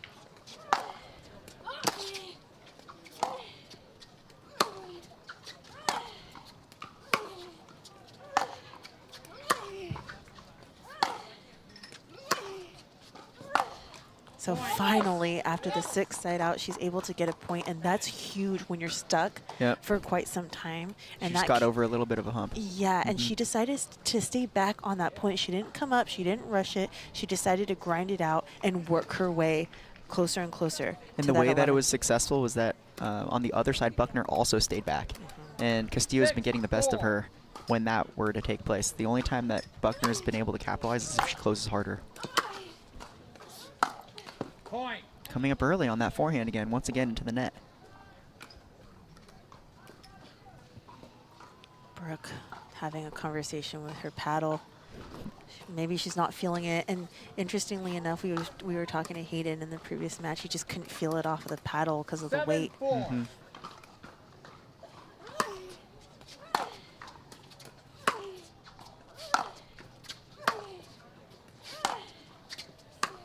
Slice backhand. It's a little bit too short. Oh, that was the right spot from And it's Brooke. what she wanted, too. She was up at the net. Castillo was still a little bit behind. She just didn't execute on that cross-court backhand slice volley.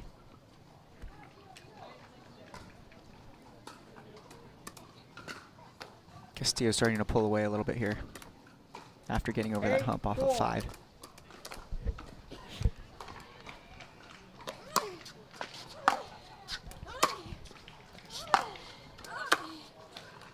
Side out. A little bit of a misstep there by Castillo. But with a 4-point lead, she can't get too comfortable. She has to stay consistent, keep the pressure on Brooke, because anything could happen. Yeah, Those 4 points could just instantly pass by her. So let's see if she stays focused here.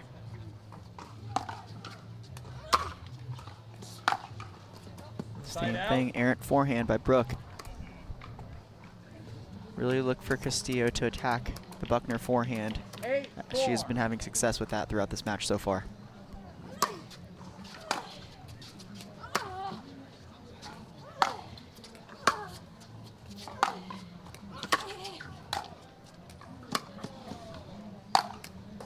Side out.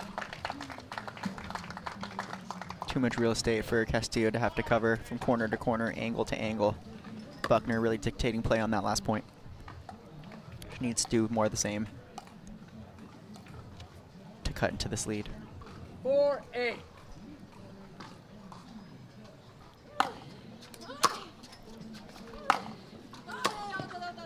Side out. That ball was out. Ooh, that was a really tight call too. I couldn't even see it. Comes Every by ball so is quick. so deep and so fast that it's hard to see, even though that was right in the corner where we're sitting. I mean, the players have the best view, right? Because they're looking to hit that next ball. So 8-4.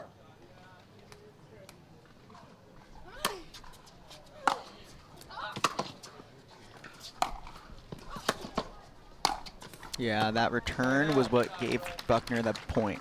The return is what really led to the whole domino effect of the rest of that point. Her return was so deep that Castillo was on her back foot and back the whole time. the point construction too good there. 4-8.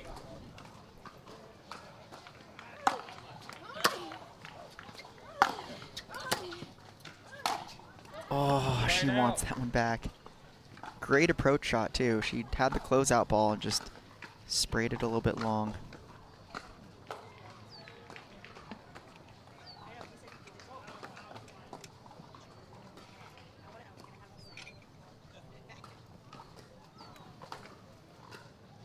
Eight, 4.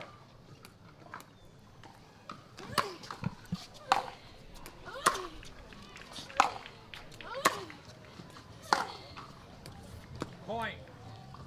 Just wide. And again, both players staying back at the baseline.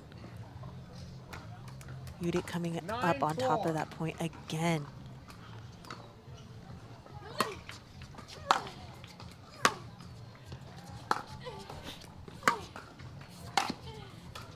What a good passing shot right there by Brooke Buckner. Really patient, waiting for that ball to get into her pocket and driving through. Really nice, smooth play by her.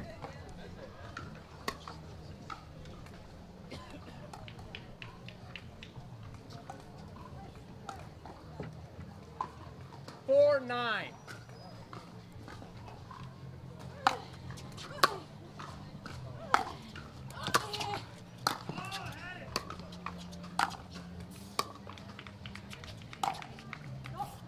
Side out. Oh, and a miss wide for match point. And that's 2 misses in the same side after making Hydration break. some great play. Udic Castillo doesn't want to take a timeout. She just wants to take a quick hydration break on match point. Yeah. She's got to be tired. It's so much running in the singles game, and it's such a humid day. It's not that humid, Walter. You can see it dripping sweat on her shoulders. 9-4. Oh, excuse me. It's 9-4. No match point. Excuse me. Uh-oh. Side out. You haven't seen many of those this match. 4-9.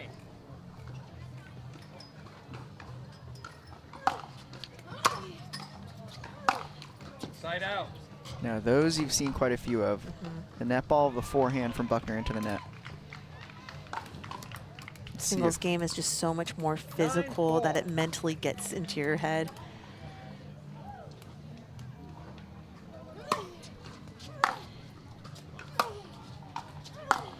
Same thing, that forehand into the net. All right, now we are here with the match point, the real match point, Walter. 10-4.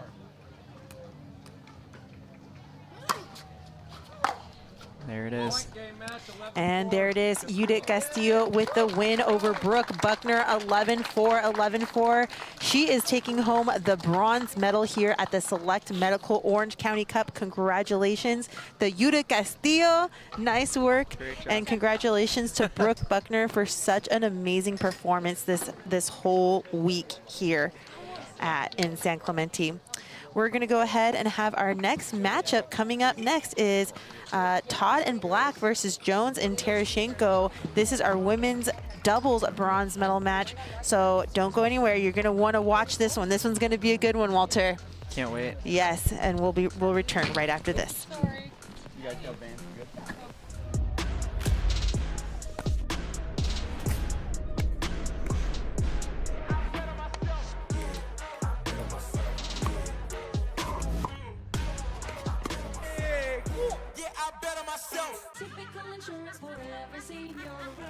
Ever notice how seniors and health insurance commercials all look the same? Because all of these companies see us the same, but not Humana. They see me. Humana. Watch the game change. Watch the game change. Watch the game change. Yeah. You know what? Yeah, I gotta win. Watch me keep that door. They won't let me in.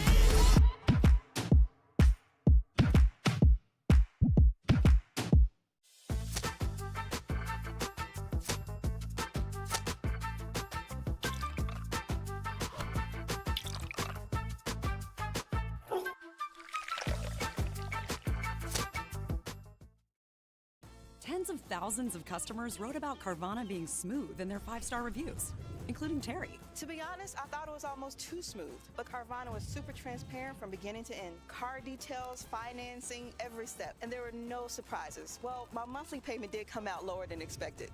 Then I got to pick up my Mustang at the vending machine, and it was so fun and exciting, I did a little dance. Trust me, financing my car with Carvana was super smooth. Finance your next car with Carvana today. At Guaranteed Rate, we understand that life is about more than mortgages. Our aim is to empower you on your holistic journey to well-being and longevity by helping you achieve your financial and personal goals.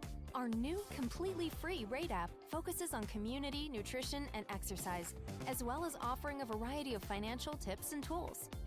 The Rate app was built to support your mind, body, and spirit, helping to simplify your life and reduce your stress. Download the Rate app and start living your best life.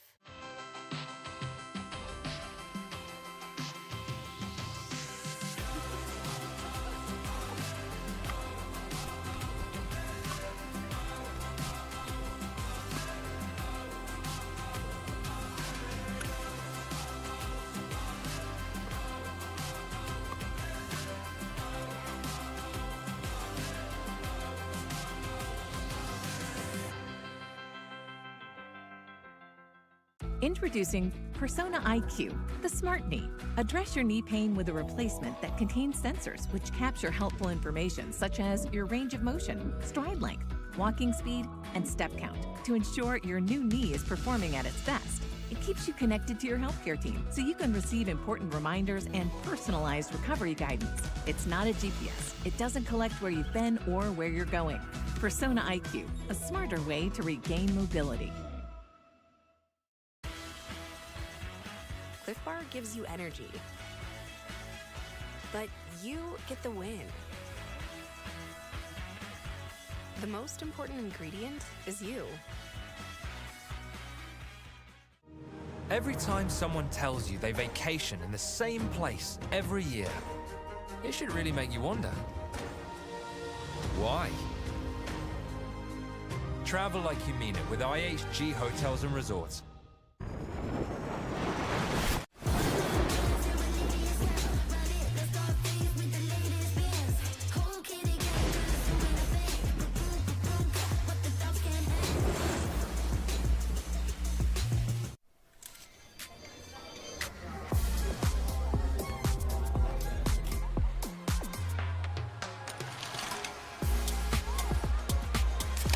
Follow your vibe. Busy Hard Seltzer, flavor for every vibe. Pack all the things. Fly on your schedule. Reward yourself and girls whenever. Stay or go when you wanna. And more is on the way. So when you're ready to go with heart. Go with Southwest.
Every time someone tells you they vacation in the same place every year, it should really make you wonder, why? Travel like you mean it with IHG Hotels and Resorts. Typical insurance for every senior. I'm not actually a stereotypical senior. I just play one in cheesy health insurance commercials. In real life, I have Humana because they see me, listen to what I need. It's refreshing. Humana. Pick up the paddle and get served with our pickleball socks.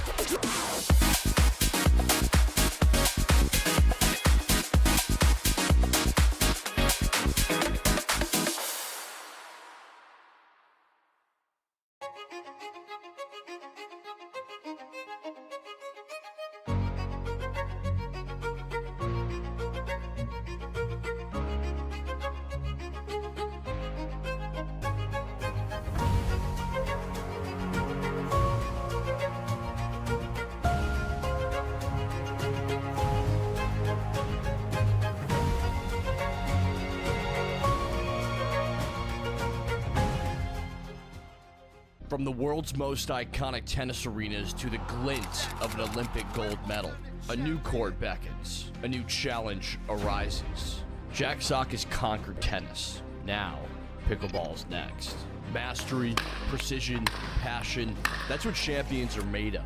And when it comes to pickleball, there's only one company they turn to. Jack Sock's legacy continues with the #1 brand in pickleball. Selkirk Sport. We are pickleball.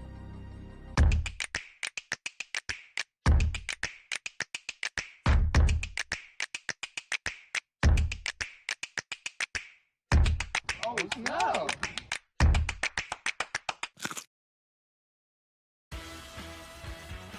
Cliff Bar gives you energy, but you get the win.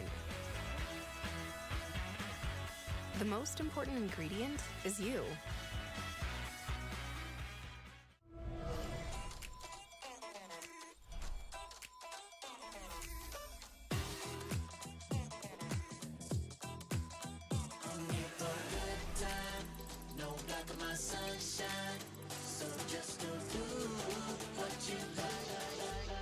Go ahead, live your best life.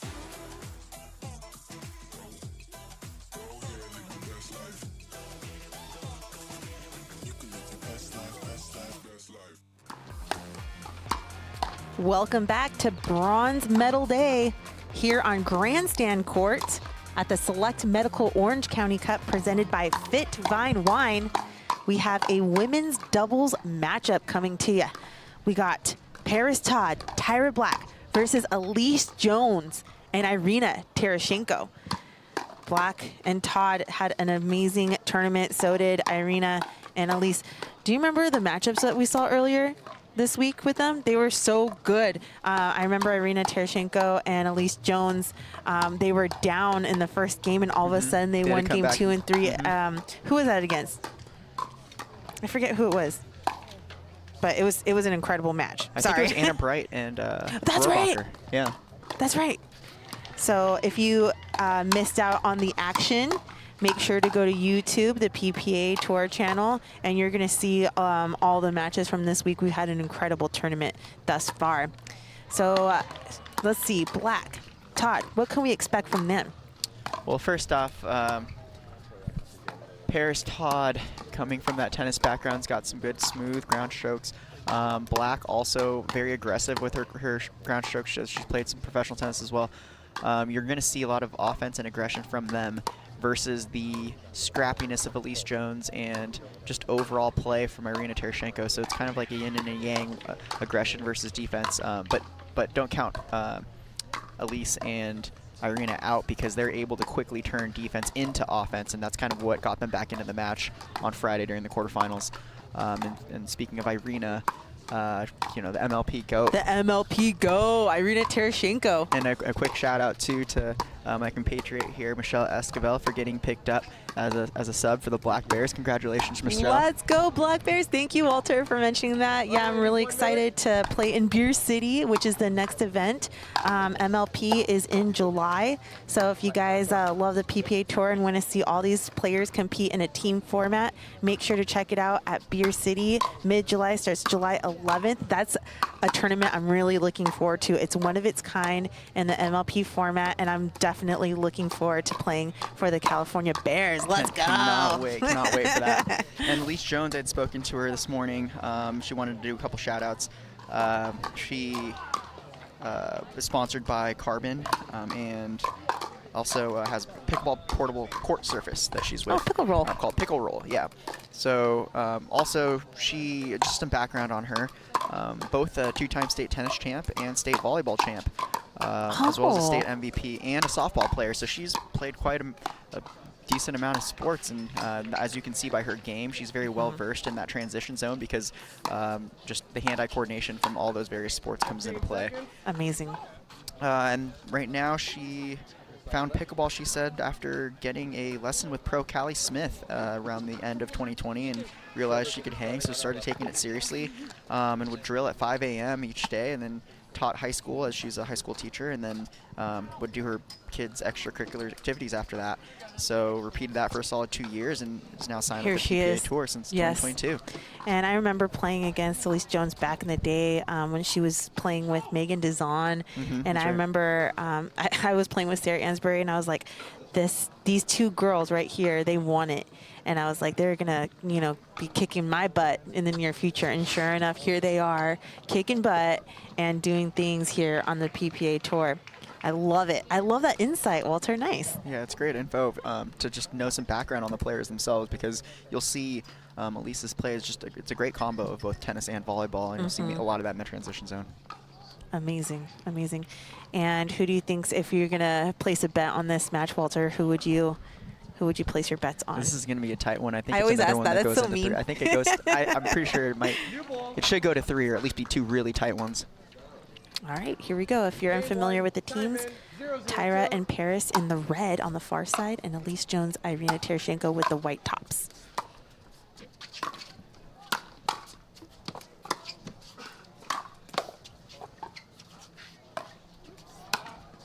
Oh, off the net. Oh, Paris is there. net.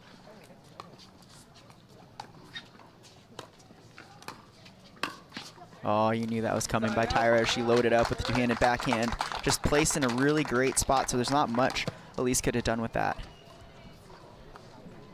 Right here. 0-0-1.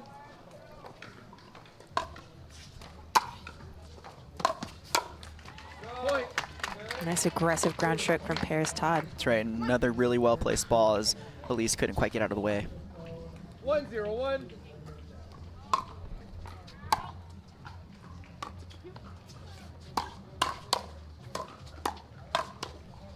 Aggressive, aggressive. Like what we were saying in the beginning, the takes to the game. You'll see aggression on both Paris Todd and Tyra Black's paddles. And you see Elise and Irina trying to turn defense into offense.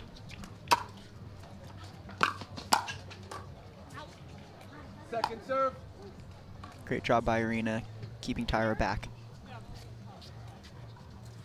2-0-2.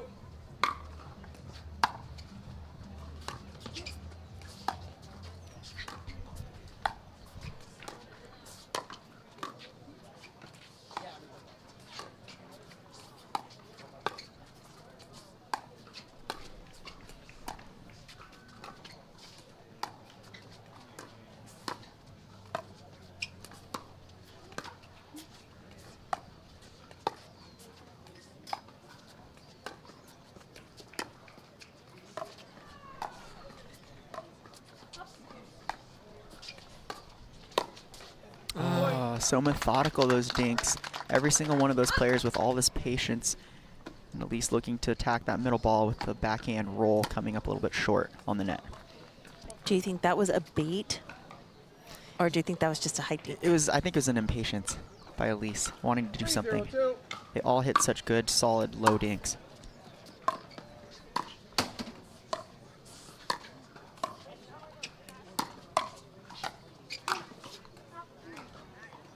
Ball stays in for another point and a 4-point lead. And the match I was referring to earlier was actually against Brooke Buckner and Zoe Wing, where they were down 3-11, and the first game came back 11-7, 11-8. So always a rough start for Irina and Elise.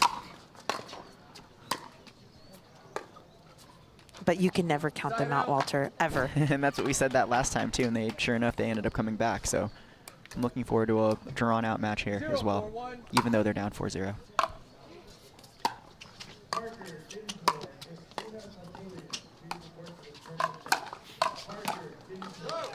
Great slide by Irina for that one-handed backhand counter on that first ball. Just she couldn't quite get out of the way for the second ball that Paris attacked her with. 0-4-2.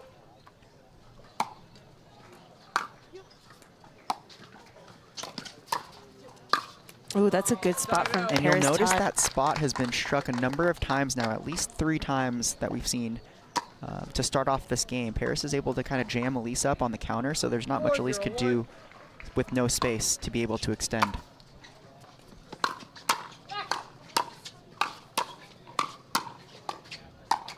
Oh, good try by Irina, and you could see Elise slightly making the adjustment, shifting to her left a little bit to give herself a little bit more space on that right hip. 5-0-1. Because because she's seeing the attack patterns from Paris's forehand. Point. That's the second time Irina's done that into the net with her backhand. Timeout receivers. And a 6-point lead here in game number 1. Walter, as I mentioned, we've seen this before here on Grandstand Court. So let's see if Elise and Irina could get it together here in game number 1 right after this. For muscle cramps and spasms, you need fast relief. TheraWorks Relief absorbs quickly with a safe, gentle, non-opioid formula without the mess or strong odor. So get back at it. TheraWorks. TheraWorks. TheraWorks works. Use TheraWorks every day to prevent muscle cramps and spasms. TheraWorks works. Try TheraWorks and get back at it. Welcome back to the Select Medical Orange County Cup presented by FitVine Wine. We are here at the Lifetime facility in San Clemente. Our last day of such a great tournament. This is Michelle Esquivel. I am joined with Walter Lau, professional pickleball player here and commentator. Thank you so much for joining us, Walter. Thanks for having me. And we are here in game number 1 as Paris Todd and Tyra Black. They're ahead by 6. So let's see what Irina and Elise do here to change things up and get this side out and hopefully some momentum to close the gap.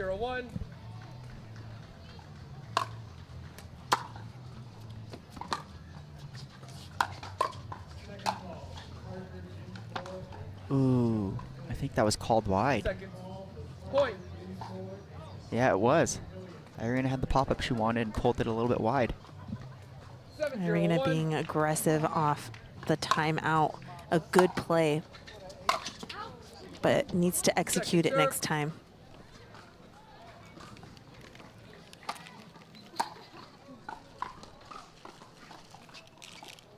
Seven, 0-2.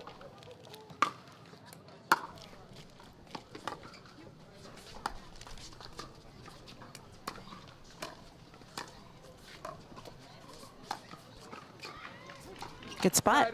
And that might be a key play for them to make a comeback. Hitting that low backhand dink to Tyra's left foot.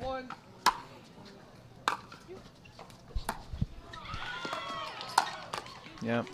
Sneaky attack from Terashenko. Great attack, but in really good position. Top right shoulder. 1-7-1.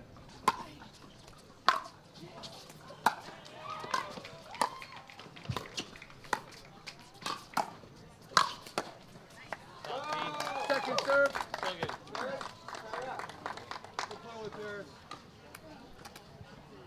Way to stay aggressive by Paris there, not letting them back into the point.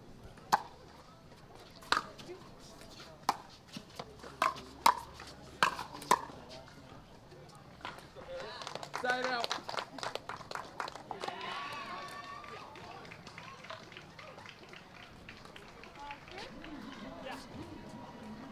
Seven, 1-1.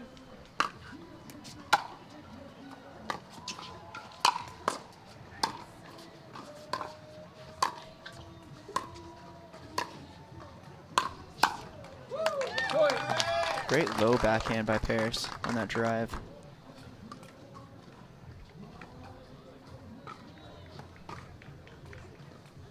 Eight, 1-1.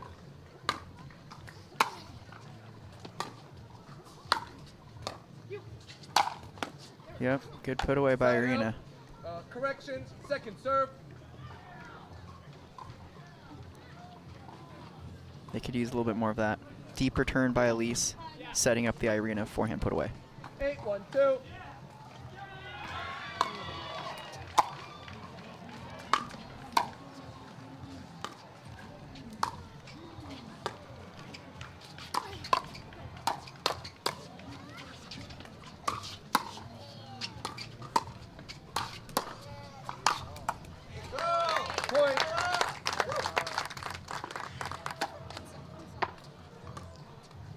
Elise and Irina are going to need a little bit more offense here to combat Paris and Hurricane Black's aggression.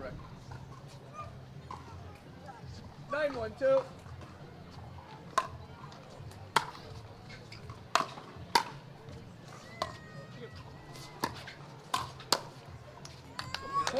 Aggressive play takes Tyra Black and Paris Todd to their first game point. 10-1-2. Point game. And that does it for game number one. Tyra Black, Paris Todd taking 11-1 here in game number one. So we're going to come back with game number two right after this.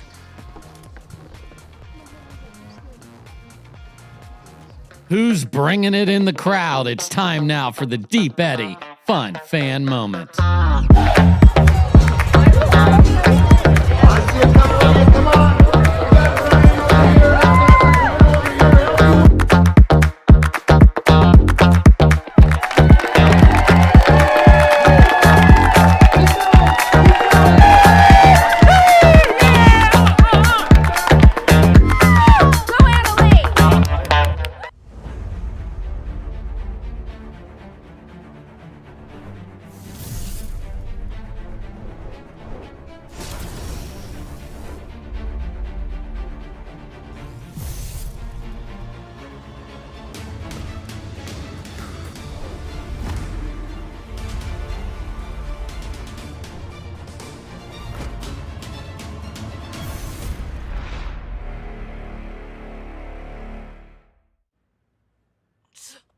I have bad bunions.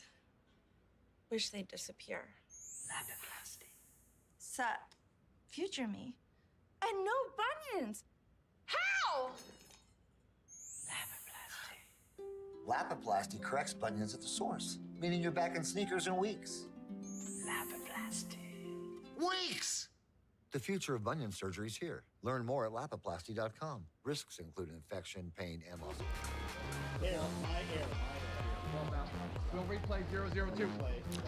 All right, welcome back to Select Medical Orange County Cup. 0-0-2.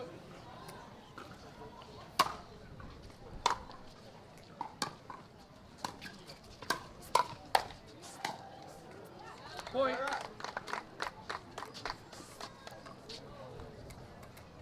A little bit too much pressure from Paris Todd and Tyra Black there for Irina to recover from that low of a position.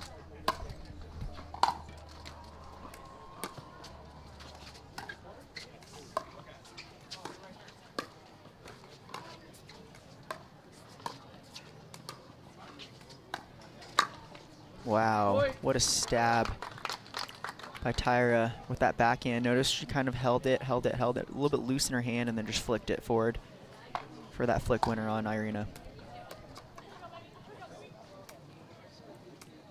2-0-2.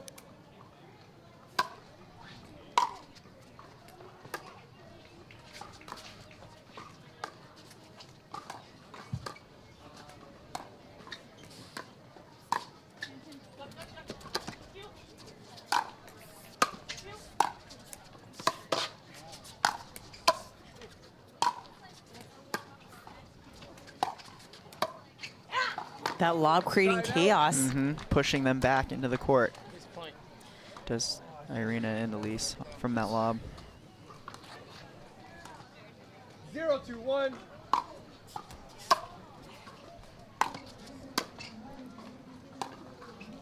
Second serve. Came up a little bit early on that. Did Irina with that backhand slice. 0-2-2.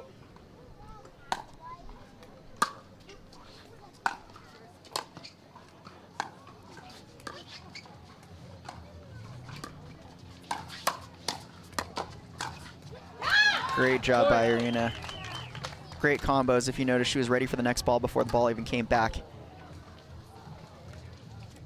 Not looking to hit a winner off of her initiations, but creating a combo. Very nice.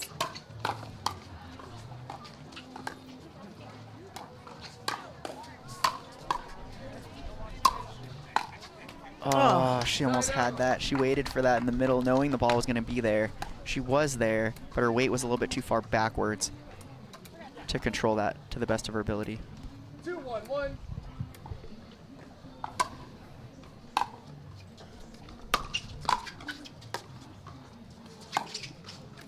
Great leave there by Paris. It was a really tempting shot to hit, but she got out of the way there to let the ball sail along. 3-1-1.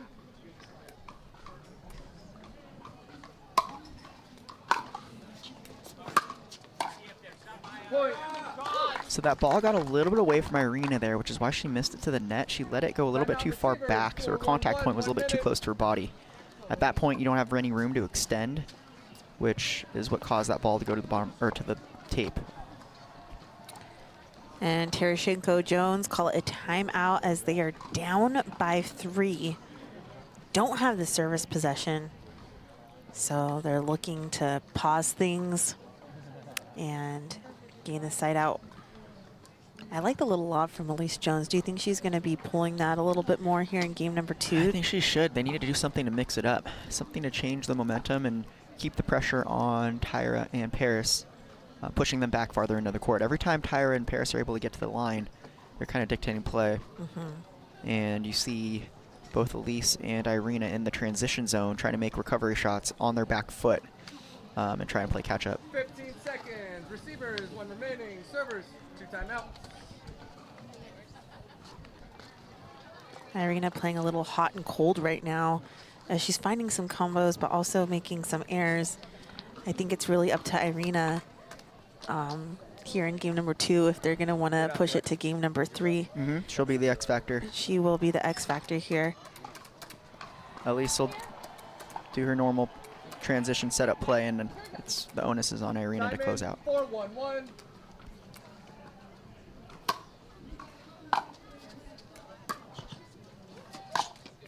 Point. Yeah, that's not going to do it. She stood up a little bit early, didn't stay down through that shot. Ball ends up in the net. 5-1-1.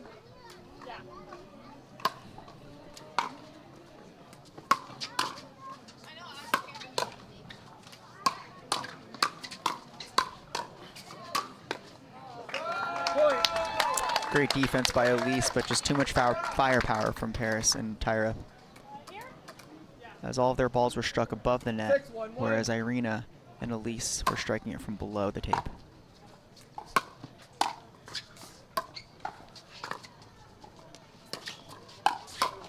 There we go. A little bit of net love. Maybe you can get something going for them, for Elise and Irina.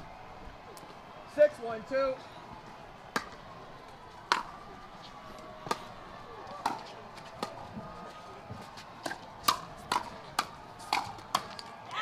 Notice that was initiated by Irina speeding that up.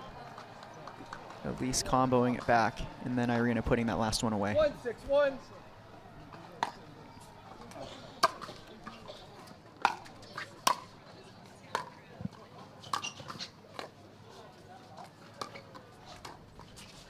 Ball, right foot.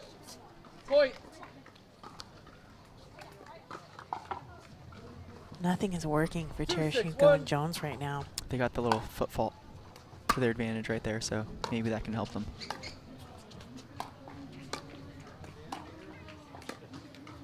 Point. There we go. That soft backhand backspin dink to Tyra's side. We've seen her miss a couple to the net when Irina is slicing it with her backhand.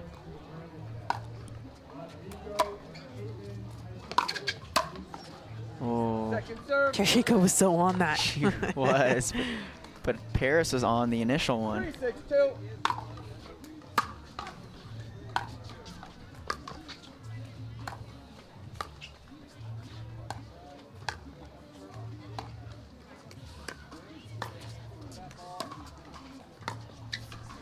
There's that lob.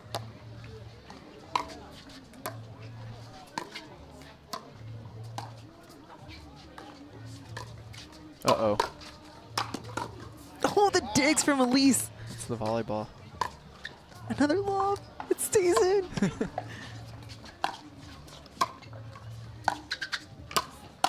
Oh, just missed that wide. But I actually like that point for them. Even though they lost the point, they were able to kind of impose their will a little bit more than we've seen so far in this match. Those lobs are really what got it done for them, for Irina and for Elise. Moving Paris back into the court, forcing them to actually win the point from a tougher position. Maybe it rattles them for a couple of points to come.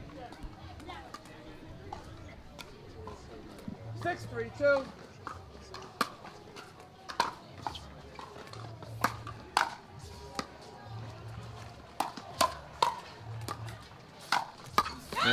go. That's what they need. Some controlled aggression. And some setup combos.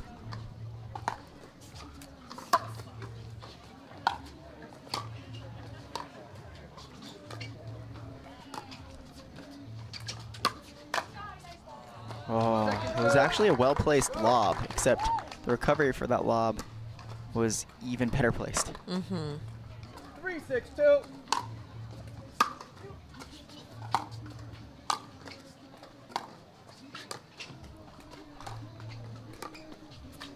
Oh, she wants that back. Side out. She had the setup that she wanted, but closed her face a little bit too hard and too fast, which led that ball to go to the net. 6-3-1. She needed to extend out more to get that put away ball.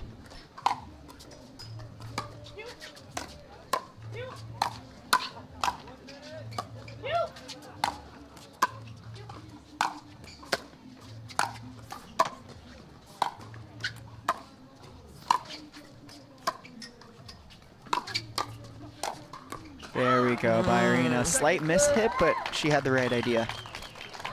Great defense from Todd and Black, but Irina finally, after like what seems like 12 shots.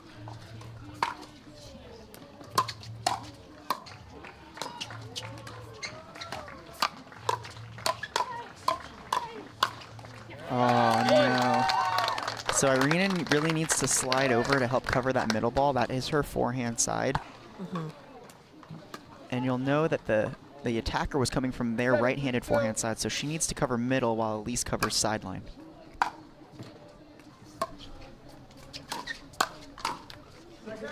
Elise trying to do a little combo there, and Elise Jones is going to call a timeout as her and Tereshchenko are down by 5.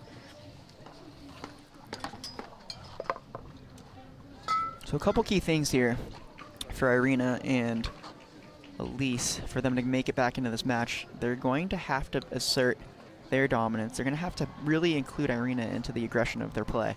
Elise can continue to be her solid, consistent setup self, while Irina needs to enforce a little bit of the issue and pressure both Tyra and Paris, keeping them back for as long as they can. Every once in a while there, Elise's lobs have been working too, so I think she should maybe try to throw in a couple of those over either Paris or Tyra's backhand side, and then just be ready for the counter. We saw what happened there with what Tyra did after she was lobbed, where she just ripped that backhand down the line, so it was just even better of a placement. But aside from that, we've seen a lot of success with Elise's lob, doing some damage, bringing Tyra and Paris back to the back of the court and giving them the advantage in positioning. Great insights, Walter Lau. You're the man. And after this match, we have the last match here. Oh, that makes me so sad because all the matches have been so good. But the last match of men's doubles, it's going to be between Tyson McGuffin, Dekel Barr versus Jack Monroe and Julian Arnold. But here we are back in game number 2. Okay, so that's a good start. Keeping Tyra back, putting some pressure on her, which forced the short drop into the net.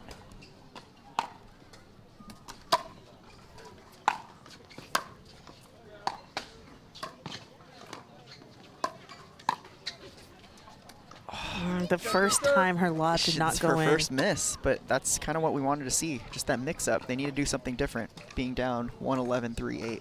3-8-2.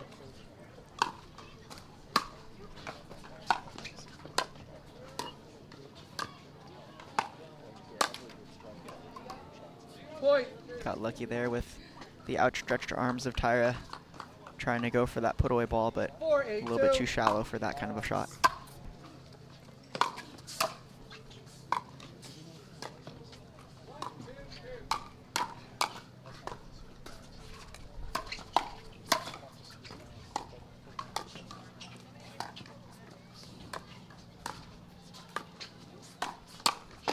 Oh, I like the attack, but she just wasn't ready for the response. A lot of times you see these attack combos where a player is setting the ball up for the next shot. They're not necessarily trying to put the ball away right then, but that was a setup for Irina. She just wasn't in the right place for the third shot of her combo.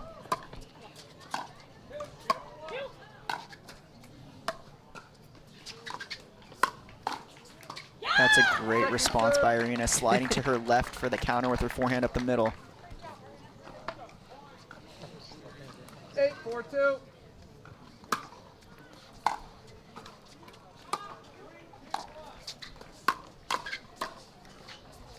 Good leave by Elise. Side out.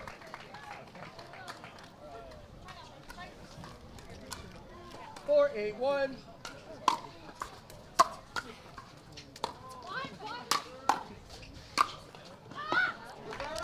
Almost got a paddle on that, but too good by Tyra on the put away ball. 4-8-2.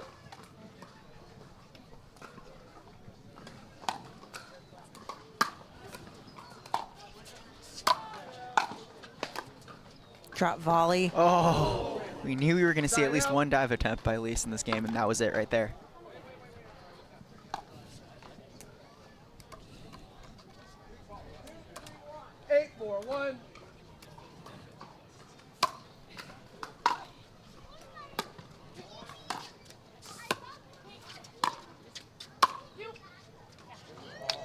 Point. Wow. Wow, what a shot. Right through the middle. Some miscommunication. We heard a you, but we didn't hear a me anywhere there. We have blood. Well, it's probably from her dive attempt, or actually her dive. Yeah, she's going to go ahead and towel off, but as we all know, you cannot put a Band-Aid on a sweaty leg, so she's just going to try to clean it up as best as she can. Her elbow's also scraped as well. Elise Jones, a little warrior here on Grandstand court, but we expect nothing else from her, and she has proven herself time and time again that she just loves diving. She loves, you know, she loves that. She loves that. Yeah. She, being a volleyball player, that explains everything. Yeah, it does. And if anything, maybe she needs a knee pad and elbow pad sponsor. Put some pads on there and you're good to go. That would be hilarious if she got a volleyball sponsor for her knee pads. That'd be fun. Well, I mean, she's sponsored by Pickle Roll, and she's typically the player that is rolling on the court, so it makes total sense that she could pick up one of those knee brace sponsors. So down by 5 with a little injury timeout. Nothing crazy, just a little scrape on the elbow, a little scrape on the knee. She's trying to dry off, get those Band-Aids on. But this is great timing for that, actually, because they're trying to stop a momentum swing by Todd and Black, who were up 11-1, 9-4. So the timing of this couldn't have come at a better time in hopes of maybe a shift in the momentum. I've seen a lot of injury timeouts in bronze medal matches as the last few tournaments, and it's actually pretty strategic, and it has gone in the way of the person who took the injury timeout. So we'll see what happens here. And then here. they don't have to waste their actual timeout. Time in, 9-4-1.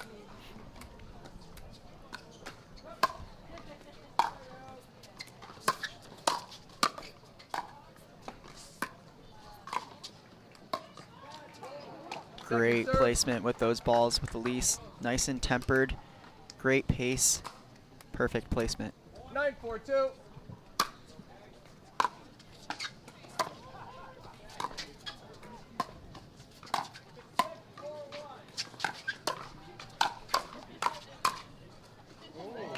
That was in.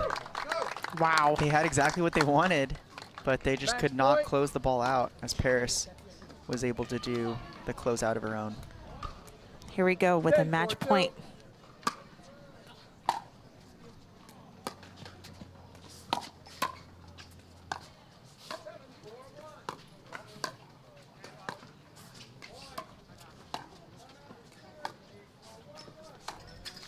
Ooh.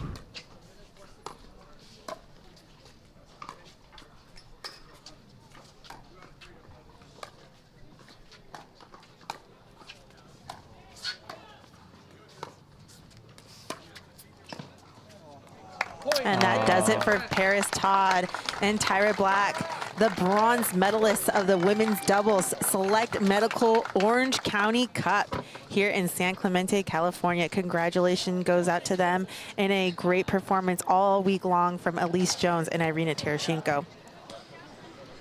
Great match. We saw Elise and Irina trying to make a little bit of a run towards the end, throwing in a couple lobs there. Just not quite enough for Paris and Tyra's pressure and offense, aggression, and counters. So next up, we have the men's doubles bronze matchup here on Grandstand Court. Tyson McGuffin, Deckelbar versus Jack Monroe and Julian Arnold. Andiamo. Let's go, you guys. You're not going to want to miss it. We'll be back right after this.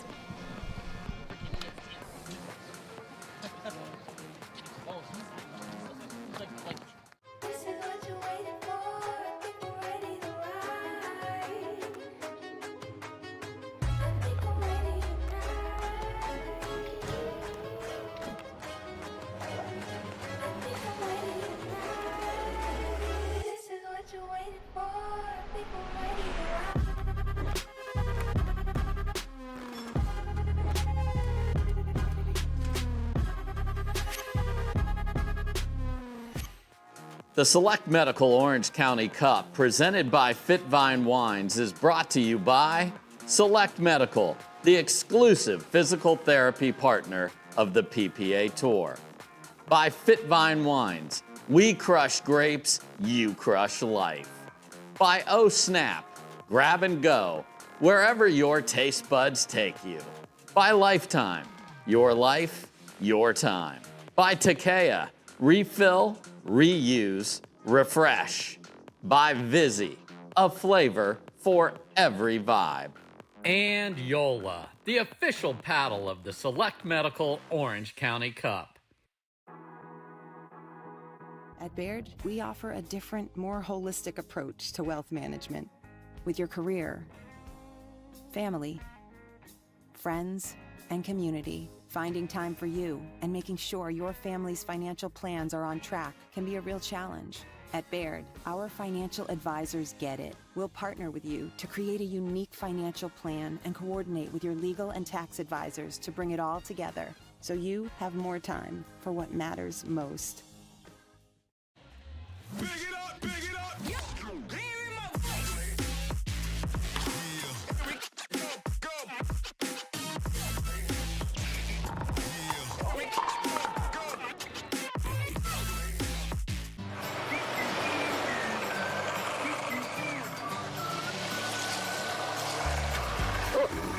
Ready yet? Not yet, buddy.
producers would be as easy as biting into an apple.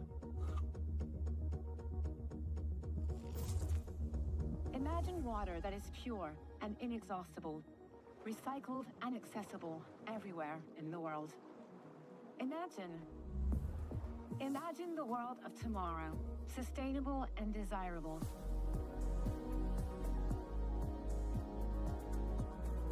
Veolia. Typical insurance for every senior. Ever notice how seniors and health insurance commercials all look the same? Because all of these companies see us the same, but not Humana. They see me. Humana. Bring it on. Pack all the things. Fly on your schedule.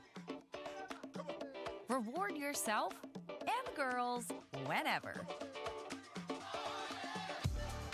Stay or go when you wanna. And more is on the way. So when you're ready to go, go with heart. Go with Southwest. Wow, it's a new look. and it's looking real good. It's a new look, and it's looking real good on you. It's a new look, and it's looking real good. When you choose a Blue Moon, everything becomes brighter.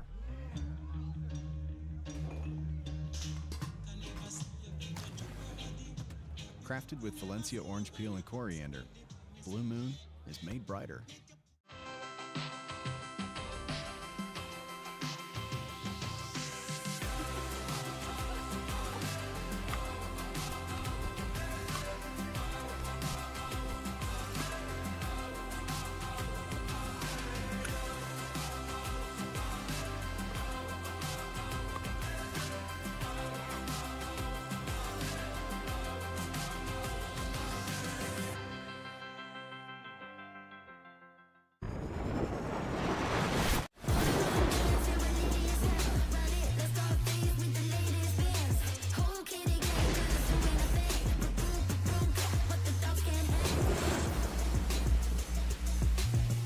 Before it's the movement on your wrist, it's dreamed in California. Crafted expertly for every adventure. And tested by you. Join the movement.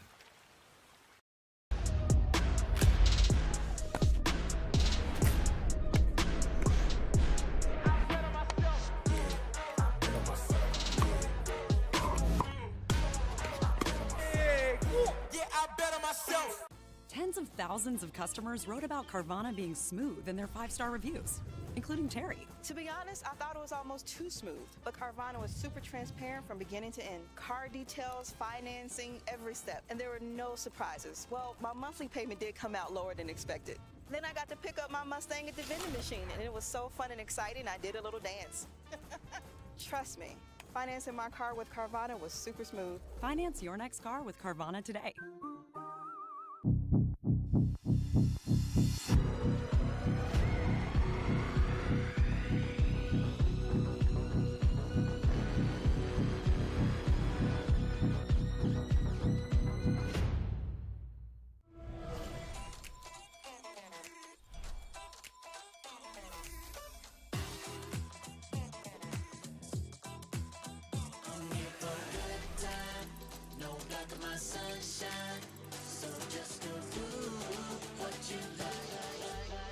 Go ahead, live your best life. Go ahead, live your best life. You can live your best life, best life, best life. La Roche-Posay sunscreen blocks up to 98% of UVB rays and helps prevent visible sun damage. The only sunscreen with Cell-Ax Shield UVA UVB protection plus antioxidants. La Roche-Posay, the official sunscreen of the Professional Pickleball Association. Welcome back to Grandstand Court, where we have our final matchup here at the Select Medical Orange County Cup, presented by FitVine Wine. We have the Deckle Bar with Tyson McGuffin. We've seen them on Grandstand Court quite a few times here on Bronze Medal Day in the last few tournaments against a new opponent, though, Yes. Julian Arnold and Jack Monroe. This is going to be so exciting. Tell me about this matchup. So Jack is interesting because he has the ability to be quick on both sides just because of his arm having... He had to actually play with his off arm for a period of time, so he's a little bit of an ambidextrous player. So if you attack him on either side, you're going to see a counter with almost equal power. So it's going to be a quick battle between speed ups and responses to the speed ups on these counters. Julian has a tendency, I actually played Julian last year with when he was playing with Parento, and he's really good on the speed ups himself, just instigating that offense. And then being ready for the counter too. His two-handed counter is really good. It's got a lot of bite, so most of his balls will dip at your feet on the speed up and also on the counter. You'll see Deckle and Tyson do a little bit more of the same of what they did in the quarterfinals when we saw them on Friday here. Let's just see if Deckle is able to get out of the way of those speed ups. Yes. Because remember, that was an issue for them during that match. That was. But Jack Monroe, Julian Arnold defeating number 3 seed in this tournament, Matt Wright, Federico Stackstrade, straight games, 11-7, 11-8. And they also defeated number 8 seed Zane Navratil and Riley Newman, 11-7, 11-7. They also won their first match early on in the week against Eric Pellet, Todd Fault, 11-0, 11-3. So the only team they fell against was Hayden Patrickman and Pablo Tellez, who are in the championship matchup today. I think they're actually playing right now on pickleballtv.com, and they lost to them 11-7, 11-7. Whereas Deckel Bar, Tyson McGuffin had an incredible match. It was my favorite doubles match. So if you want, go back and watch the quarterfinal between Tyler Lung and James Ignatowicz. And that one was an exciting 3-setter. And they fell short to Dylan Frazier and J.W. Johnson, 11-4, 11-9. So this is, you know, we have the 4 top teams. We have the number 3 and 4 teams of the tournament right here. So this is going to be so epic, and I can't wait to get the energy going. It's going to be quite a show. Can't wait. This is going to be exciting. Fireworks from both ends.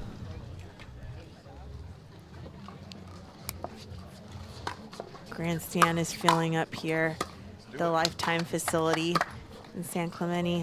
And shout out to Lifetime really quick. They've been so great in Sacramento, in San Clemente, in Atlanta. They've been so great hosting quite a few of the PPA tour stops. So big shout out to everyone at Lifetime. Shout out to Pickleball Central, our superstore here. Yeah. On the venue every single time. Players go over there if they need a overgrip, if they need a towel. I bought an umbrella earlier this week because it was so sunny here in SoCal, and they just always have everything that you could ever want as a pickleball player. And if you can't make it to the site at the PPA tour stop, you could go online, pickleballcentral.com. You can find everything you could ever want there as a pickleball player. And speaking of the Lifetime shout out, we had the CEO or the owner of all of the Lifetimes in our facility a couple days ago. Wow. Bahram. He himself is a pickleball connoisseur. He loves being on the court. He had his son Achilles out here as well, so shout out to him. But also Emily Crotty. She's actually was in the World Series of Poker a couple days ago, and she was telling me she's out there. So shout out to that whole family, and great appreciation for all that they've done for the sport so far and all the support that they've given us. Very nice. And if you're unfamiliar with the players on the court, Deckel Bar is in the purple top. He's the big giant guy in your far screen. And Tyson McGuffin in the gray tank. And then you have Jack Monroe, who usually will be playing on the right side in the white top and black hat facing forward. And in the backwards black hat is Julian Andiamo Arnold. All right, here we go. Jack Monroe to serve. Game number 1. 0-0-2.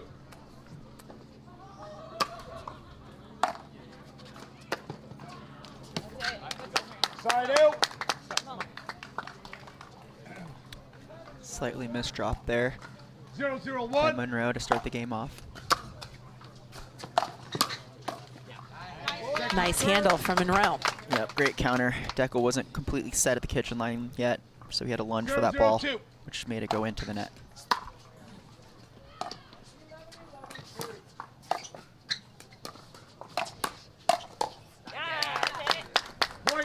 Great speed up by Tyson there. Putting it in a really good spot on the hip of Julian Arnold. 1-0-2.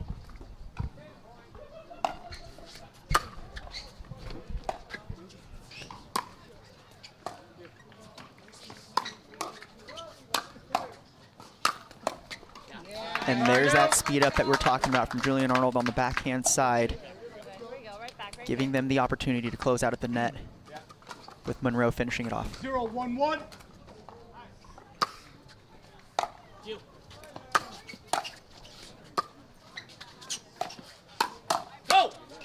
Yep, another speed up by Arnold.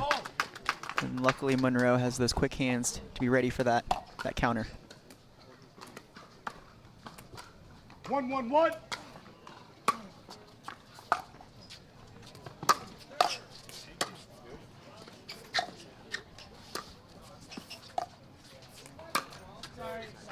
Second serve. It's a tough speed up spot from his back left foot. Clip the tape, sailed a little bit long. It's deceptive though. There was no one there as it was sailing long, but he didn't need to go for as extreme of a shot.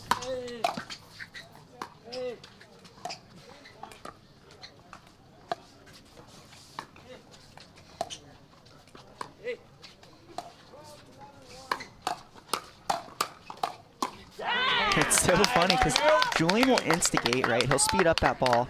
Monroe's ready for the counter. Oh, yeah. But then it came back to Julian. That's the second or third time now he's missed the counter to the counter.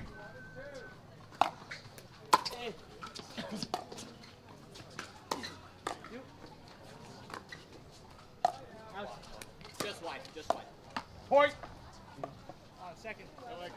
But we are seeing that pattern that we were mentioning earlier. Julian with the instigation of the speed up.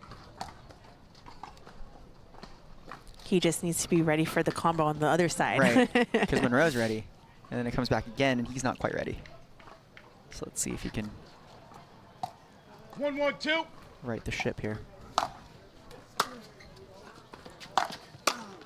Oh, do you think that ball was going out? It was definitely going out, but it was just a really awkward spot, and Monroe's airborne, so it jammed him up, and he had no choice but to hit that ball. That's a tricky thing about switching on an aggressive serve, is getting into the right position. With enough time. With enough time. Oh, there it is. He's ready for the combo. And Tyson actually made a good move on his slide to the right for the backhand counter, but Julian was right there waiting with a counter of his own. 1-2-1. Hey. You.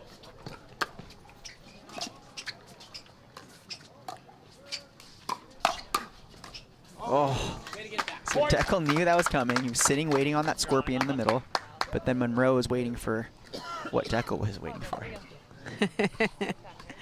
Counter to the counter of the counter. 2-2-1.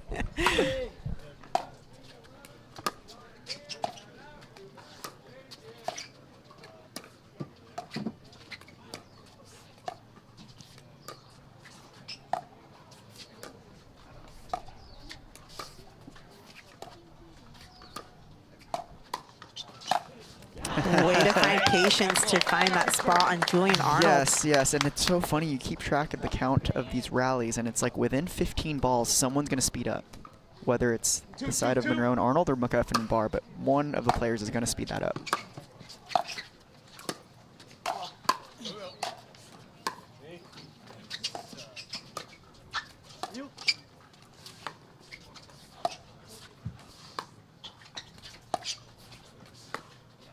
See, there's the speed up, and that was on ball 15.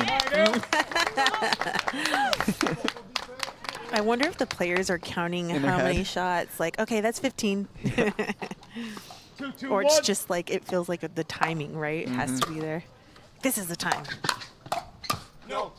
Oh, it's the first time Monroe's missed the counter. He was a little bit out of position there because he was leaning left and that ball went to his right side. 3-2-1.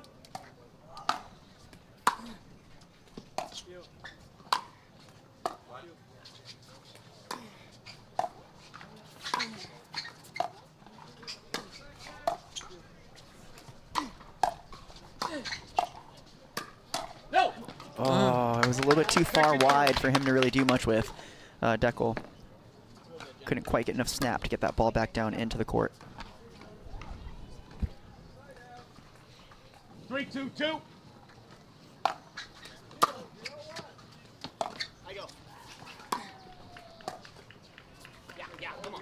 Side out. A little bit too far back there is Deckel and Tyson playing defense on that play.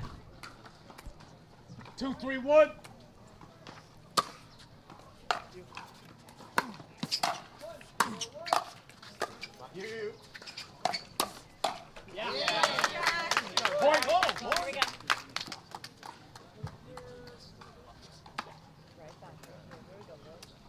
It's all tied up here, game one. Close scoring game. 3-3-1.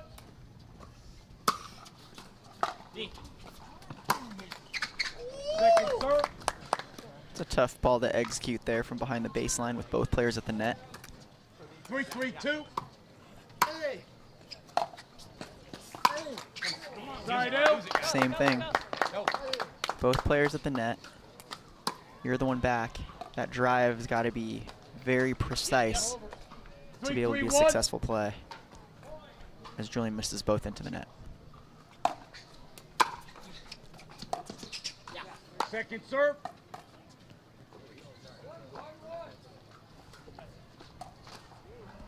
Three, 3-2.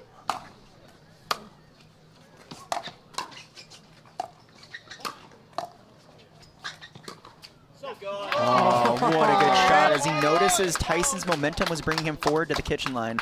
Right before he split-stepped, Monroe decided to do the speed up before Tyson could completely gather himself to recover. I just want to mention how in sync Monroe and Arnold are right now. Whenever Arnold misses a shot, 3-3-1. Jack gets the ball and gives it to Arnold so that Arnold could then redo his shot. I mean, they're so in sync right now. It's so awesome. Great partnership. Oh, that's a good spot.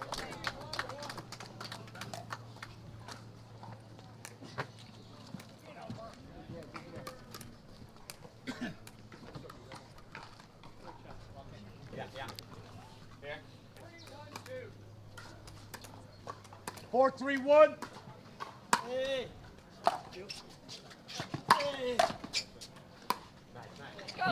He's down a little bit too long on that drop.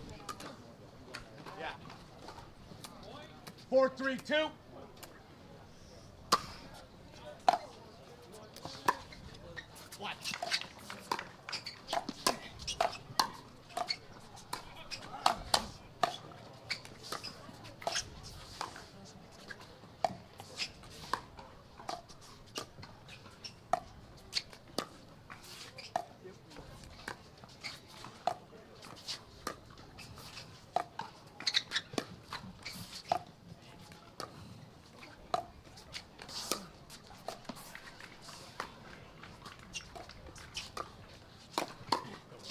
Oh, he was there for the recovery.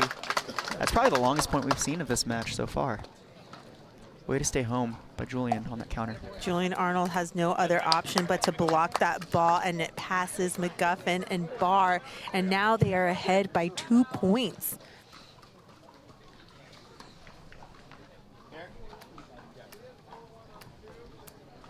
Five, 3-2.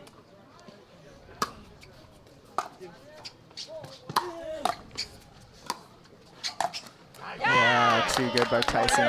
Look at all the torque that he's able to generate with that type of a stroke.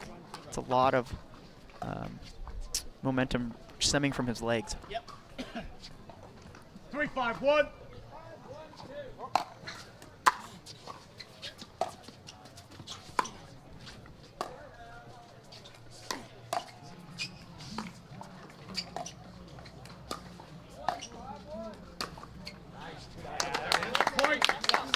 Overdid that a little bit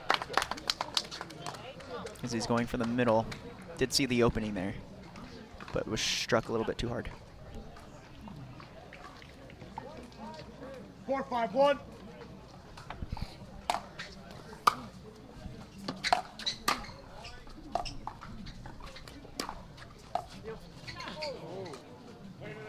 And Julian crossed the plane of the net, and that is a fault. So a point there for Barr McGuffin, and that ties things up here in game one. 5-5-1.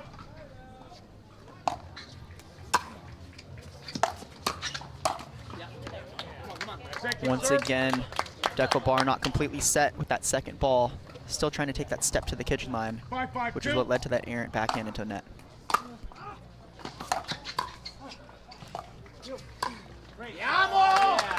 Great job by Julian hitting behind Deckel, who's creeping over to try to take the middle ball with his poach.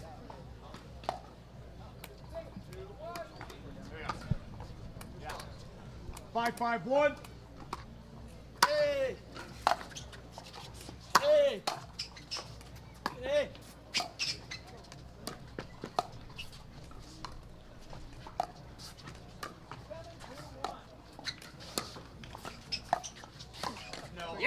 Yeah, great good shot. Notice both of them are targeting Deckel's left shoulder, trying to keep him honest and prevent him from just taking over the middle every single time.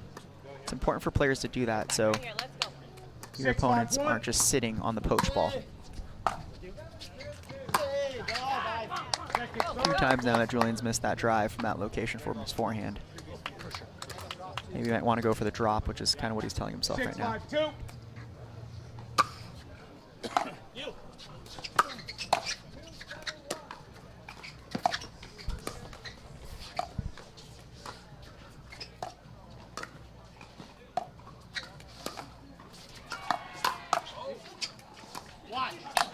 Wow, Tyson was sitting on that hard forehand counter by Julian, and then counters with the forehand of his own. McGuffin, such a solid player. Smart play by McGuffin. 5-6-1.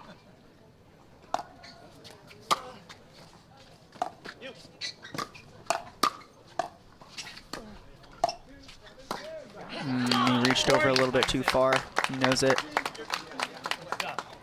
The thing about Julian is that he's just a go player. So very emotional player. Yeah, and he just wants to take everything when the opportunity is there. But a little impatience could really be the factor here in this game. 6-6-1. Yeah, it's a tight game. It's all tied up right now.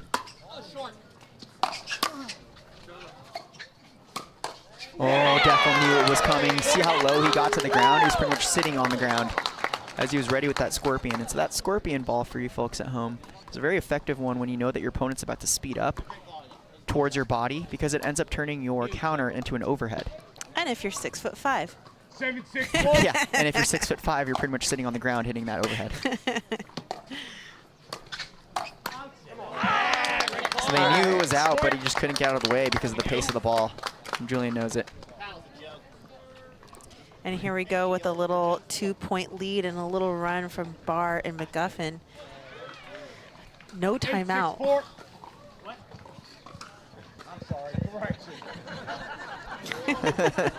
The ref calling the score 6-4, but in actuality it being 8-6-1.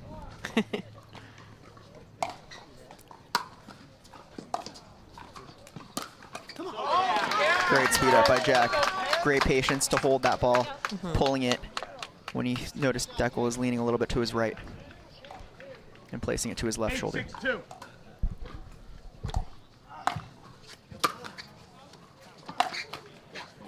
Rare miss by Tyson on that drive.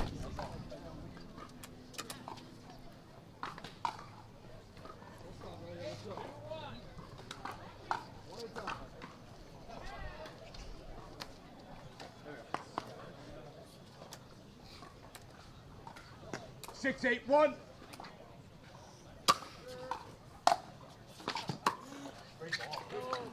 Really good return there. Nice and deep, making it so it was a tough third for Monroe and Arnold off of their back foot.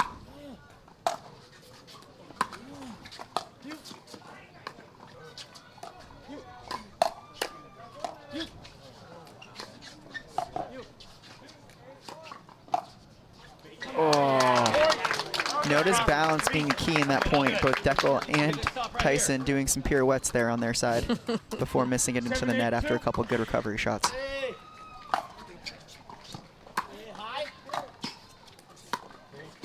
Wow. Oh, that was a little bit too overzealous there. Did a really good recovery on that ball. That first one comes in a little too hot, spraying that ball a little bit long. 8-7-1.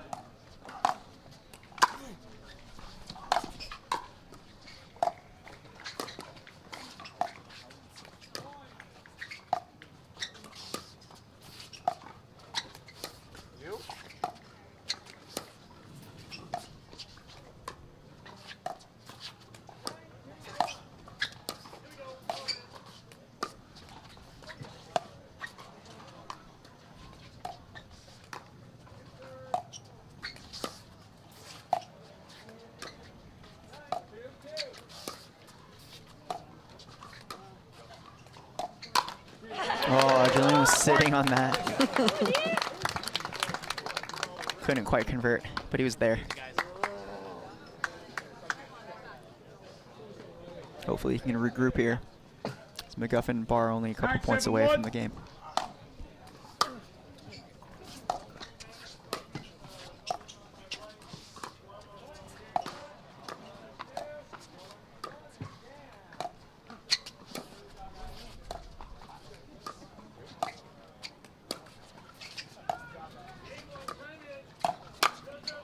Oh, Monroe is there. And the reason why they sped up was because Julian was looking for the Ernie there, and you noticed he was out of position a little bit to his left, leaving the rest of the court for Monroe to have to cover. But he was there on the speed up for his counter.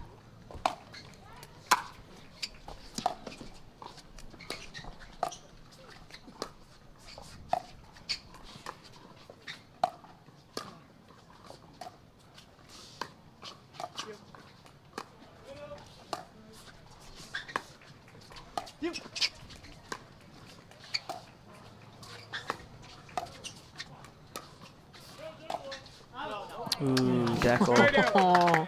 Getting a little too aggressive there on that speed up, going inside out from ball has ankles. Really difficult ball to actually execute successfully. I like these points. They're a lot more patient. Well thought out. Well thought out. Just pulling the trigger just a little too much. Reminds me of me.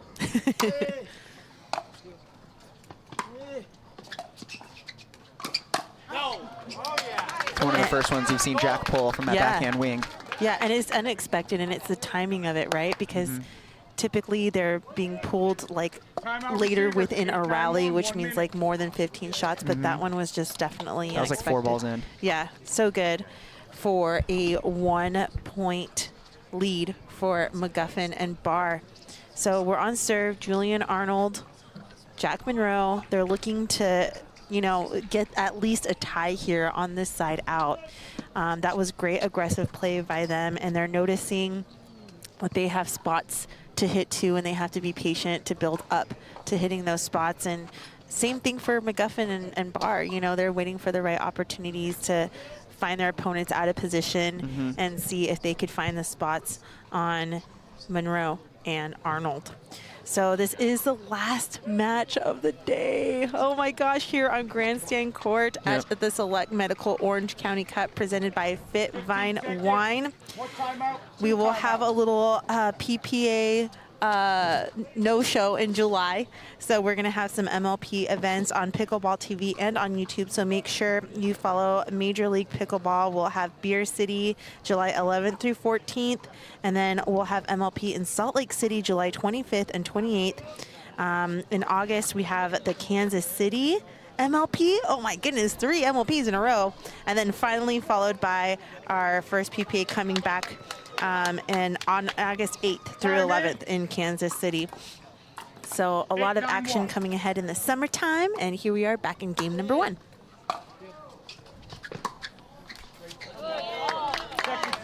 All right, they got 1 stop. Can they get 2 off of this timeout? 8-9-2.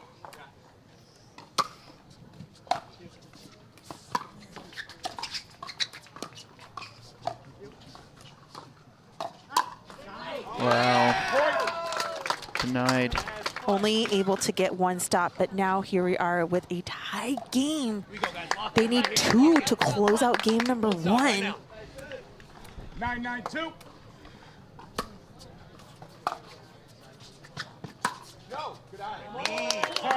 So you've seen Julian try to pull that drive a few times now, maybe 3 or 4 times with the miss. 9-9-1. Chirping to himself.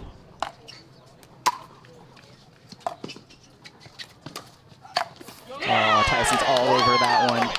And Jack kind of gave away his speed up a little bit with his weight shift when he leaned on his back right foot and took that paddle back a little bit, ever so slightly. Tyson knew it was coming.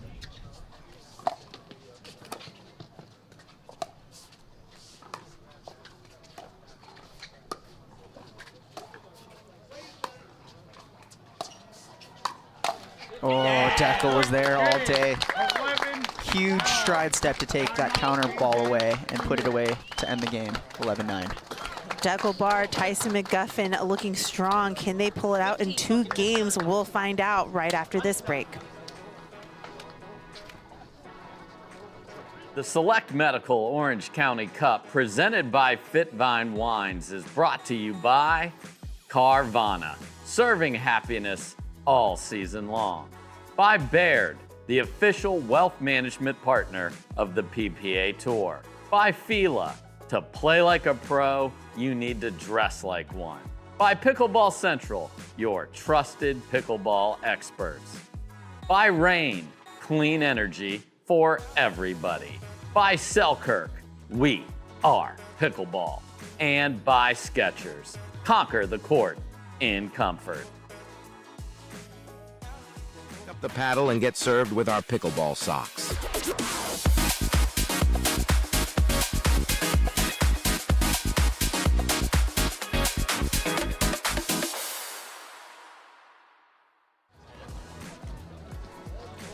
Welcome back to Grandstand Court with our final bronze medal match here at the Select Medical Orange County Cup presented by FitVine Wine.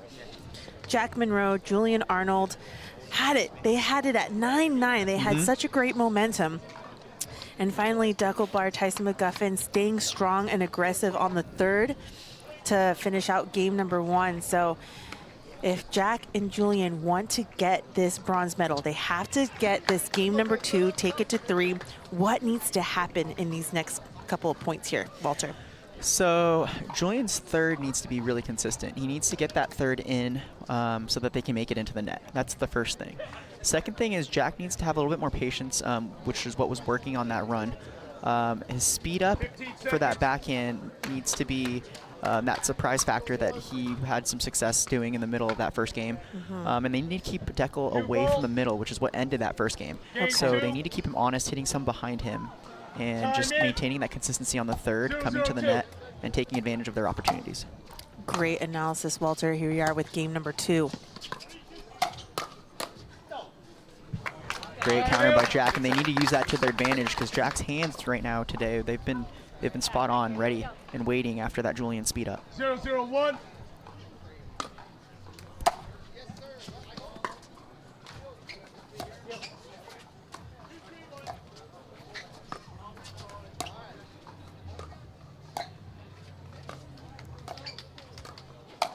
Oh, you knew that was coming from Deckel as he paused a little bit on that stroke, ready for that flick. But that's the shot you were saying. You need to go behind Deckel a little bit more because things like that happen. You keep him honest and you keep him guessing with that shot. That's right.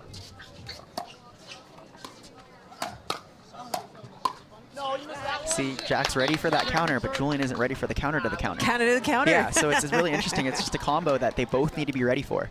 Jack is there all day. Julian needs to step up to be right there with his partner. Ooh, speaking of stepping up, Julian right there with the forehand winner up the middle. So much action on that ball, created that dip possibility, which helped that ball land in right on the baseline You there. said that's what needed to happen here, so now we are with a little momentum. That's right. Look at that counter by Monroe after the speed up from Julian on the drive. And then Julian didn't have to counter the counter No, because he wasn't at the net. And it was wide. 3-0-2.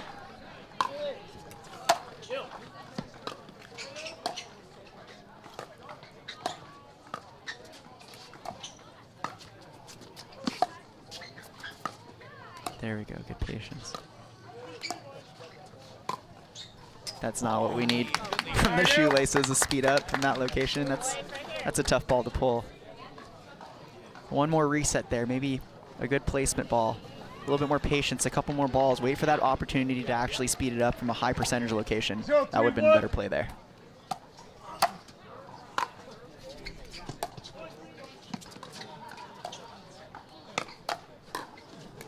Counter to the counter. Yep. Oh, and they're there. Oh, look at where Julian was standing. Look at that. It's clean. It's clean. On the sideline, waiting for that pop-up ball is Julian Arnold. I've never seen an overhead hit like that from the sideline on an Ernie. With a side stance. 0-3-2. No. Too much And pizzazz he's still from Julian hyped from Arnold. that previous shot. Adrenaline pump. Sometimes when you hit a really great shot, your adrenaline's going, your body just wants to hit the next one really hard too. Same guy. Yeah. So good by Jack Monroe right there with the double counter, sliding to the right for his left-handed forehand. Mm-hmm. Right back, right here. Let's go, boys. 3-1-1.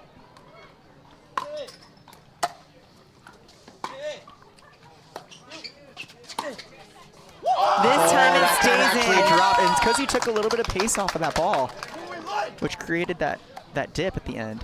Yeah, both Deckel and McGuffin thought that ball was going to go long, just like the previous shots. And I think they're thinking about a timeout soon because they need to stave this run and reroute this momentum.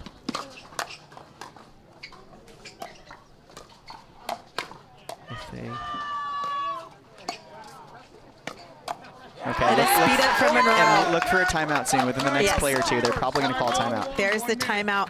And oh my goodness, Walter, just like you were saying, Julian needed to make his third. We got to wait for the counter. Mm-hmm. All of these things that we talked about, it's like they definitely stepped it up. They analyzed themselves. Yep. They were able to, really make adjustments. Can they maintain all of those adjustments Right. for the rest of game number 2? We'll find out right after this quick break.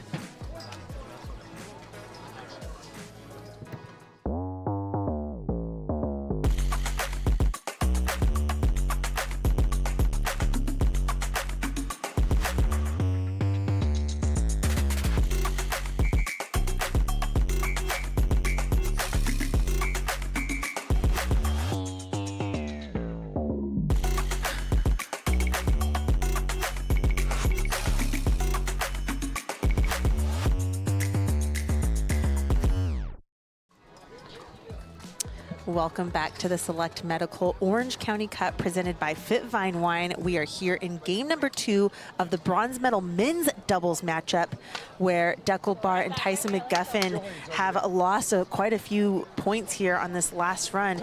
Julian Arnold on the far side to serve. 5-1-1.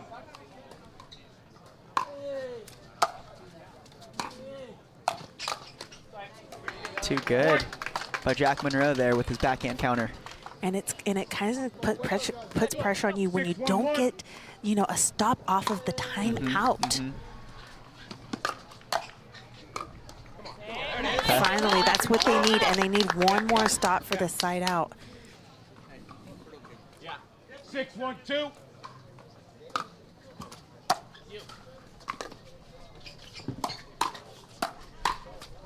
Oh, too good. Sitting there with his backhand, waiting for the counter. Definitely a little bit frustrated with himself there. 7-1-2.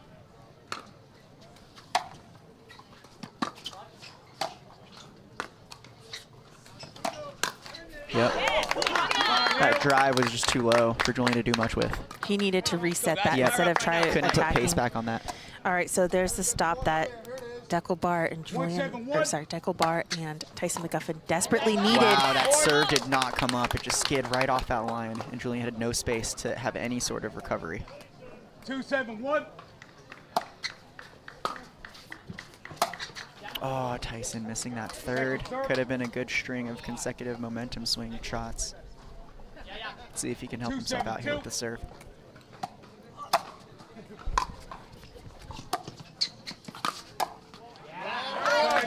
It's an interesting one from Monroe. We haven't seen that one-handed backhand flick very often from that side.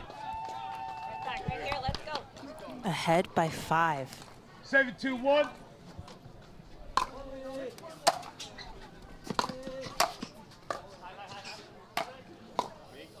Oh, what a dig.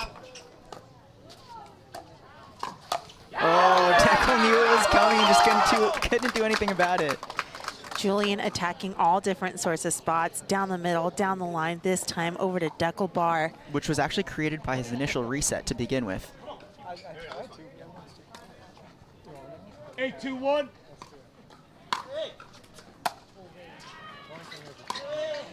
Let's go. Come on, right Second now. serve. A little bit short on that drop. Right here. Let's go. Probably could have used a little bit more legs to get under that ball. 8-2-2.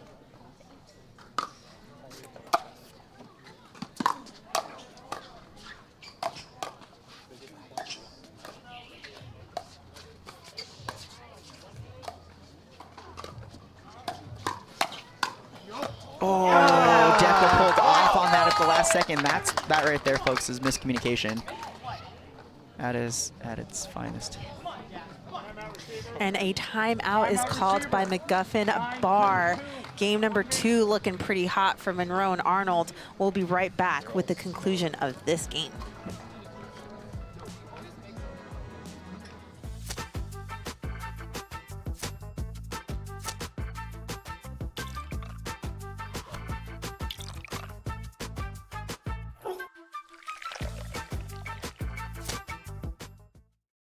Introducing Skechers Pickleball, the official footwear of the Carvana PPA Tour. They're ultra lightweight and responsive for incredible speed. They have Goodyear rubber outsoles with a specialized pickleball design for increased side-to-side stability and agility. Plus, they feature shock-absorbing foam and Skechers' famous relaxed fit design for incredible comfort game after game. Conquer the court in comfort. Skechers Pickleball, the official footwear of the Carvana PPA Tour. 15 seconds, Welcome back to Grandstand Court. We are here with our bronze medal men's doubles matchup. Game number 2, Julian Arnold, Jack Monroe ahead 9-2. 9-2-2.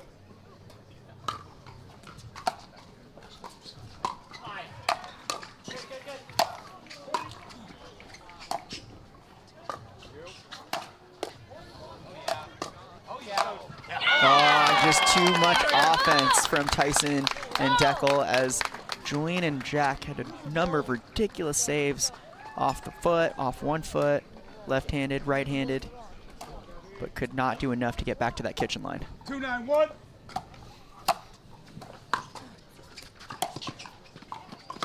good on that backhand speed up by Jack Monroe right there. Way to disguise it and way to place it in the perfect location. Way to mix it up. 2-9-2.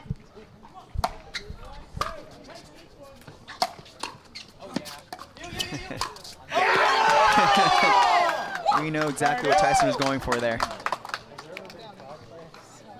The setup for the Ernie, but wasn't quite there for the Ernie. Overran it a little bit and had to make an adjustment to that shot. 9-2-1.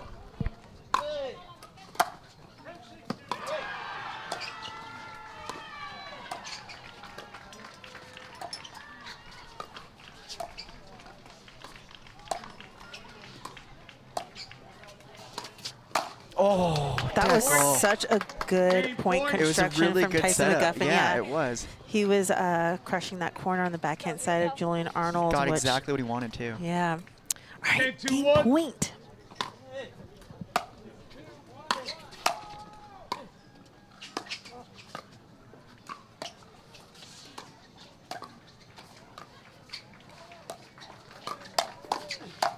Yeah, great counters by both Dekel and Tyson. That backhand counter by Tyson was pretty ridiculous. It's on his upper left shoulder, and he was able to generate that kind of pace.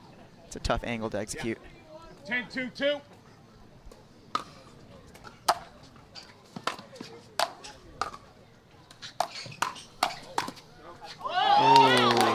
Hey, more aggressive play from Dekel and McGuffin. Yes, that's working for them. A lot of firepower, and they're hitting down on the ball, if you'll notice. So Julian and Jack have to kind of reset their way back in, but it's tough to counter from hitting up. They're hitting down. 2-10-1.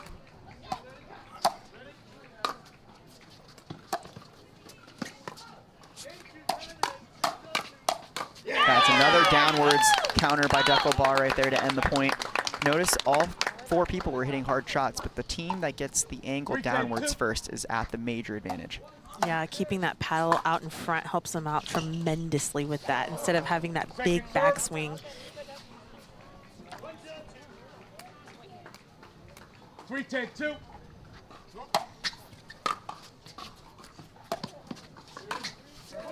A little bit of impatience there from Julian. That should have just been a roll shot rather than a flick. A couple points so far on this side out. 4-10-2.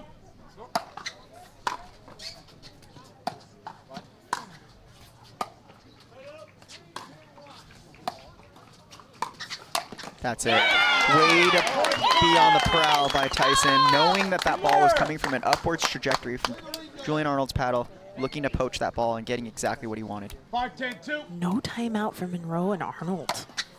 Yeah, they're trying to just weather the storm.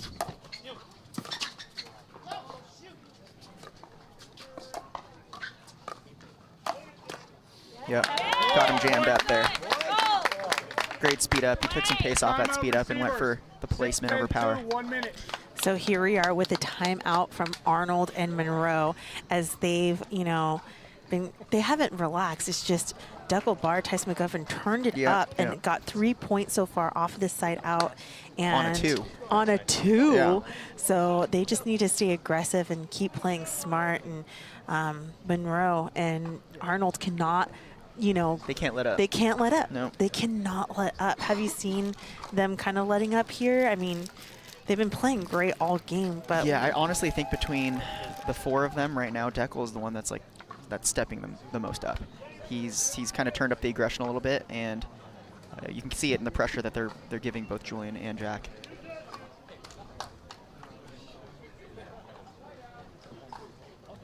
$15 seconds. 0 timeouts, 1 timeout.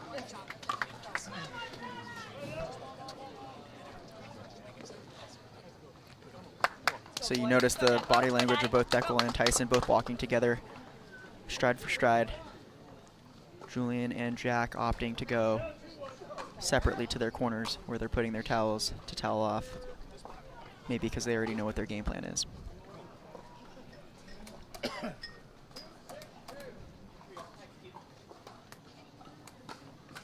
Time in. 6-10-2.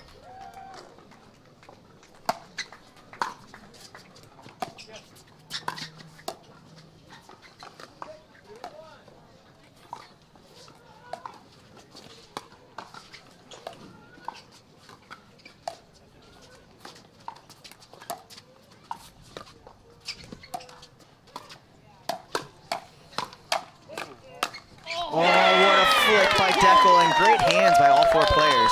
Deckel's backhand just proving too much with that flick going downwards at the feet of Julian Arnold. McGuffin and Barr wanting to take it in 2 games, Walter. And they're on a 2 still. 7-10-2. Took some pace off the serve.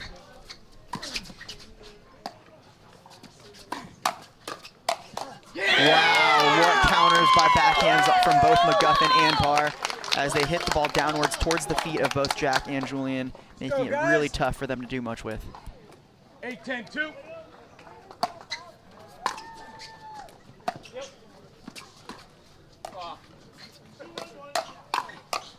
Oh, they were there, and Deckel wants that one back. All right, another game point from Monroe and Arnold. Can they do it on this side out to take us to game number 3? Or can Deckel and Tyson get 2 stops here and come back to close the game out in 2 games? 10-8-1.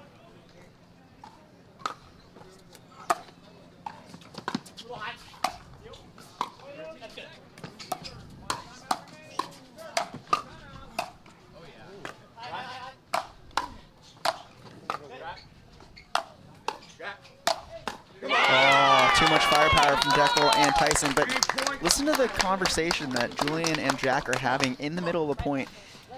Julian letting Jack know whether his drops are going to be a little high or if they're good. And that's kind of what you want to see between 2 partners in sync. Wow. No, that's not going to do it.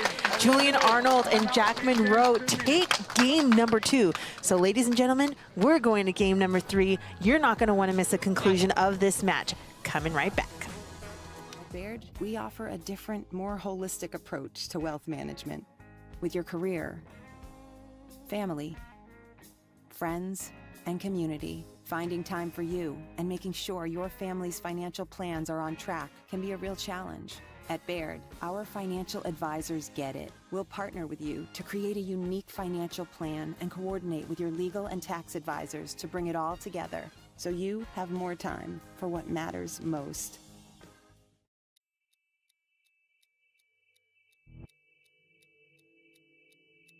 Play hard for fun, to win, to live. Whatever your play, there's Penetrax Joint and Muscle Cream to let you play on. Deep penetrating relief without greasiness, irritation, or unpleasant odor. Inspired by nature and 100% guaranteed. Try Penetrax and play on.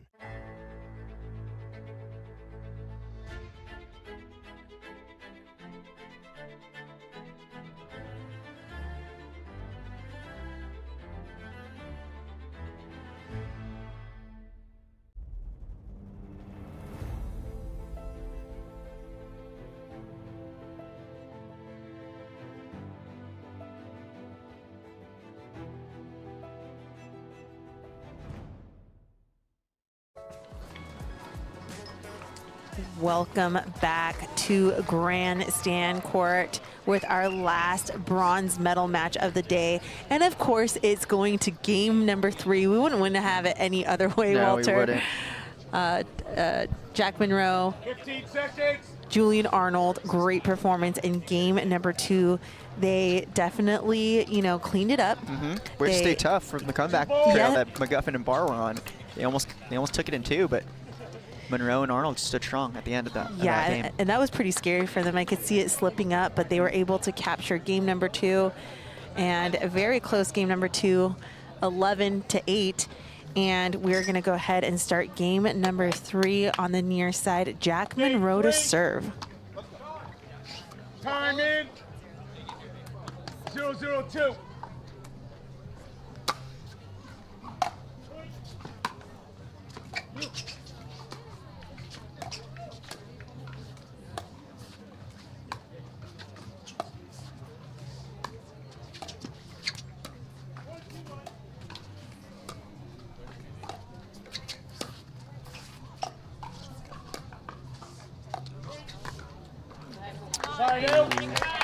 Tough dink miss by Julian to start off the 3rd game. A little bit tight. Probably could have used a little bit more legs. 0-0-1.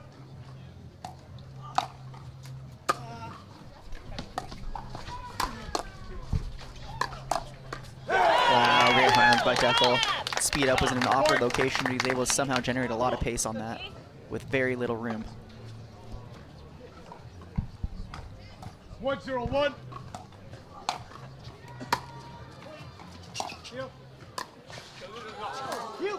It's in. Oh, it's in. What a get by Deckel. Let's see that one again. That was an amazing get. And the fact that he was able to pull off the ball to not let it sail long, I think was what made that shot. He was on the full sprint, Walter. He was going right hard for that for that poach. He had to come back and flick it and take pace off the ball while doing that. I think that gave him a little bit of an energy boost. Well, I think we're going to see a timeout soon. Yeah, and this is the timeout right here from Arnold and Monroe. But, you know, I also liked how Deckel Barr, Tyson McGuffin ended game number 2. You know, they were down by like 6 points on the side out for match. And all of a sudden they started coming back. So that's a good way to end game number 2. Yeah, so even though they didn't clinch game number 2, they had some upward momentum, and they're bringing that here early on in game number 3 ahead by 3. So what do Monroe and Arnold need to do with these crazy points here? I mean, that last one was just a ridiculous lob. But Arnold kind of had that on his paddle. He made a really good decision to go behind Deckel, noticing that he was creeping to the right for the poach. I think they just continue doing more of the same, and in hopes that Deckel doesn't just pull off another ridiculous lob going the opposite way. All right, back from the timeout. McGuffin shaking out his legs on the far side. Julian Arnold toweling off, regrouping. 3-0-1.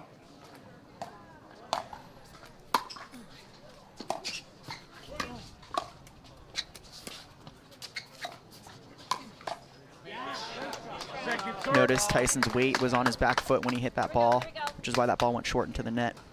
He needed to be stable or leaning forward to recover that. Another errant dink by Julian from that right foot for his forehand. We need to clean that one up. 4-0-2. Miss dink into a miss return. Yep, and that's when you know a player needs to get a little bit of a reset, whether it's tying a shoelace or taking some breaths, but needs to clean this up quick.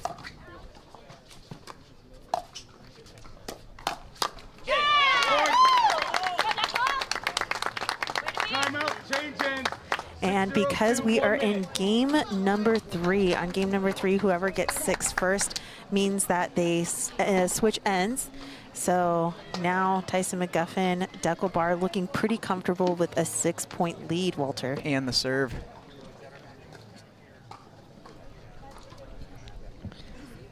Jack Monroe, you saw a lot of frustration. He's been pretty composed throughout the entire match, but that last point kind of got him frazzled there. Yeah, he was getting a lot of those counters back. That was surprising that he didn't get that one too.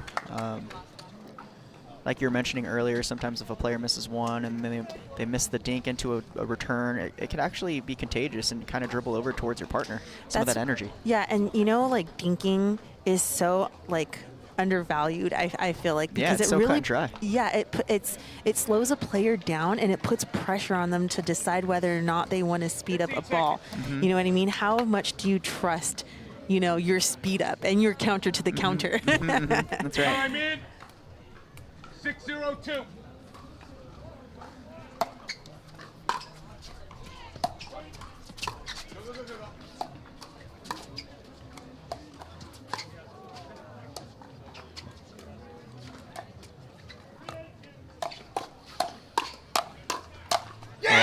Dekel and Tyson, they're going to take that all day long because they're hitting down into the court.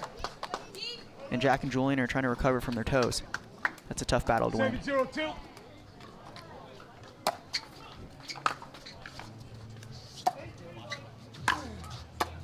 Yeah, and that's what Julian and Jack need to do. Maintain that pressure, be up at the front, and keep Tyson and Dekel back for as long as they can. All stemmed from that beautiful return from Monroe. So here we are with a 7-point deficit. 071.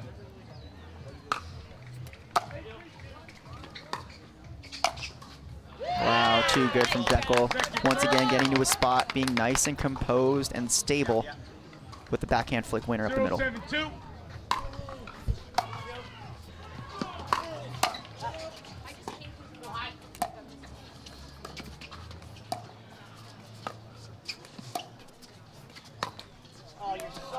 Oh, Side out.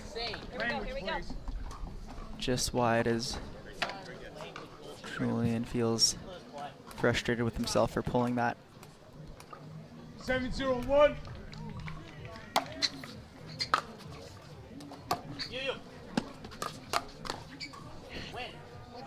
Oh, thought the wind might do some crazy things with that ball, but didn't help him enough.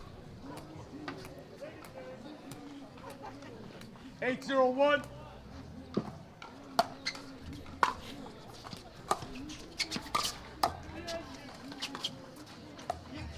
Ooh, so that pressure by Monroe, even though he didn't actually end up hitting the ball, caused Dekel to kind of change his stroke and his form and his weight distribution a little bit, making him miss into the net. Keeping an eye on him.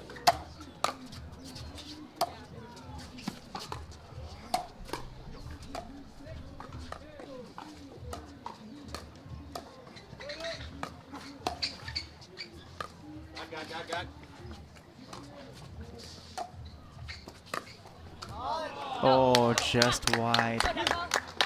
He had an opportunity there, just pulled it a little bit wide. It's a tough shot to execute too from that position. 902.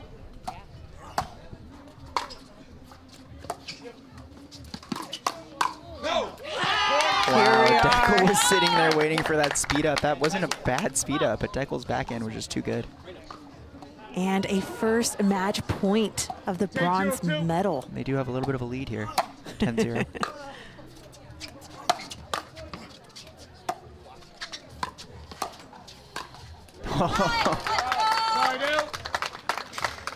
All right, we've seen crazy things here on Grandstand Court and a great comeback from Dekel and Tyson in the previous game.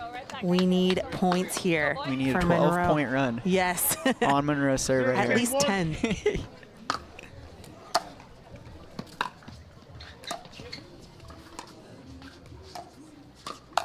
Oh, and there's one. Look at how Jack held that backhand flick. Dekel thought he was going across his body, cross court, and he pulls it right behind him. Smart move by Jack. 110-1.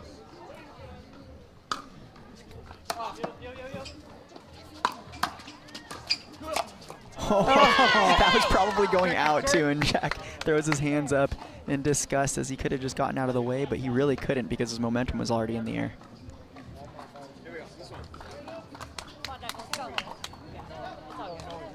One 110-2.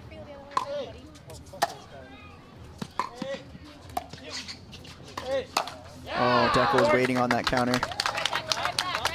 It's a little bit too hard on that swing.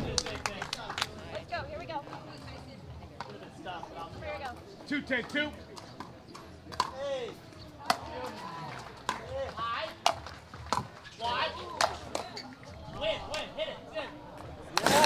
Here, Julian trying to plead with the win there to help him do a little bit of magic, bringing back him into the court, but not quite enough breeze there for his wishes to come true.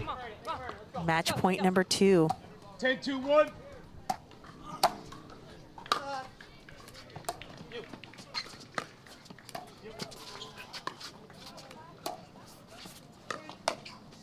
And that does it. Deckle Bar, Tyson McGuffin win the bronze medal at the Select Medical Orange County Cup in 3 games, 11-9, 8-11, 11-2. What an incredible match.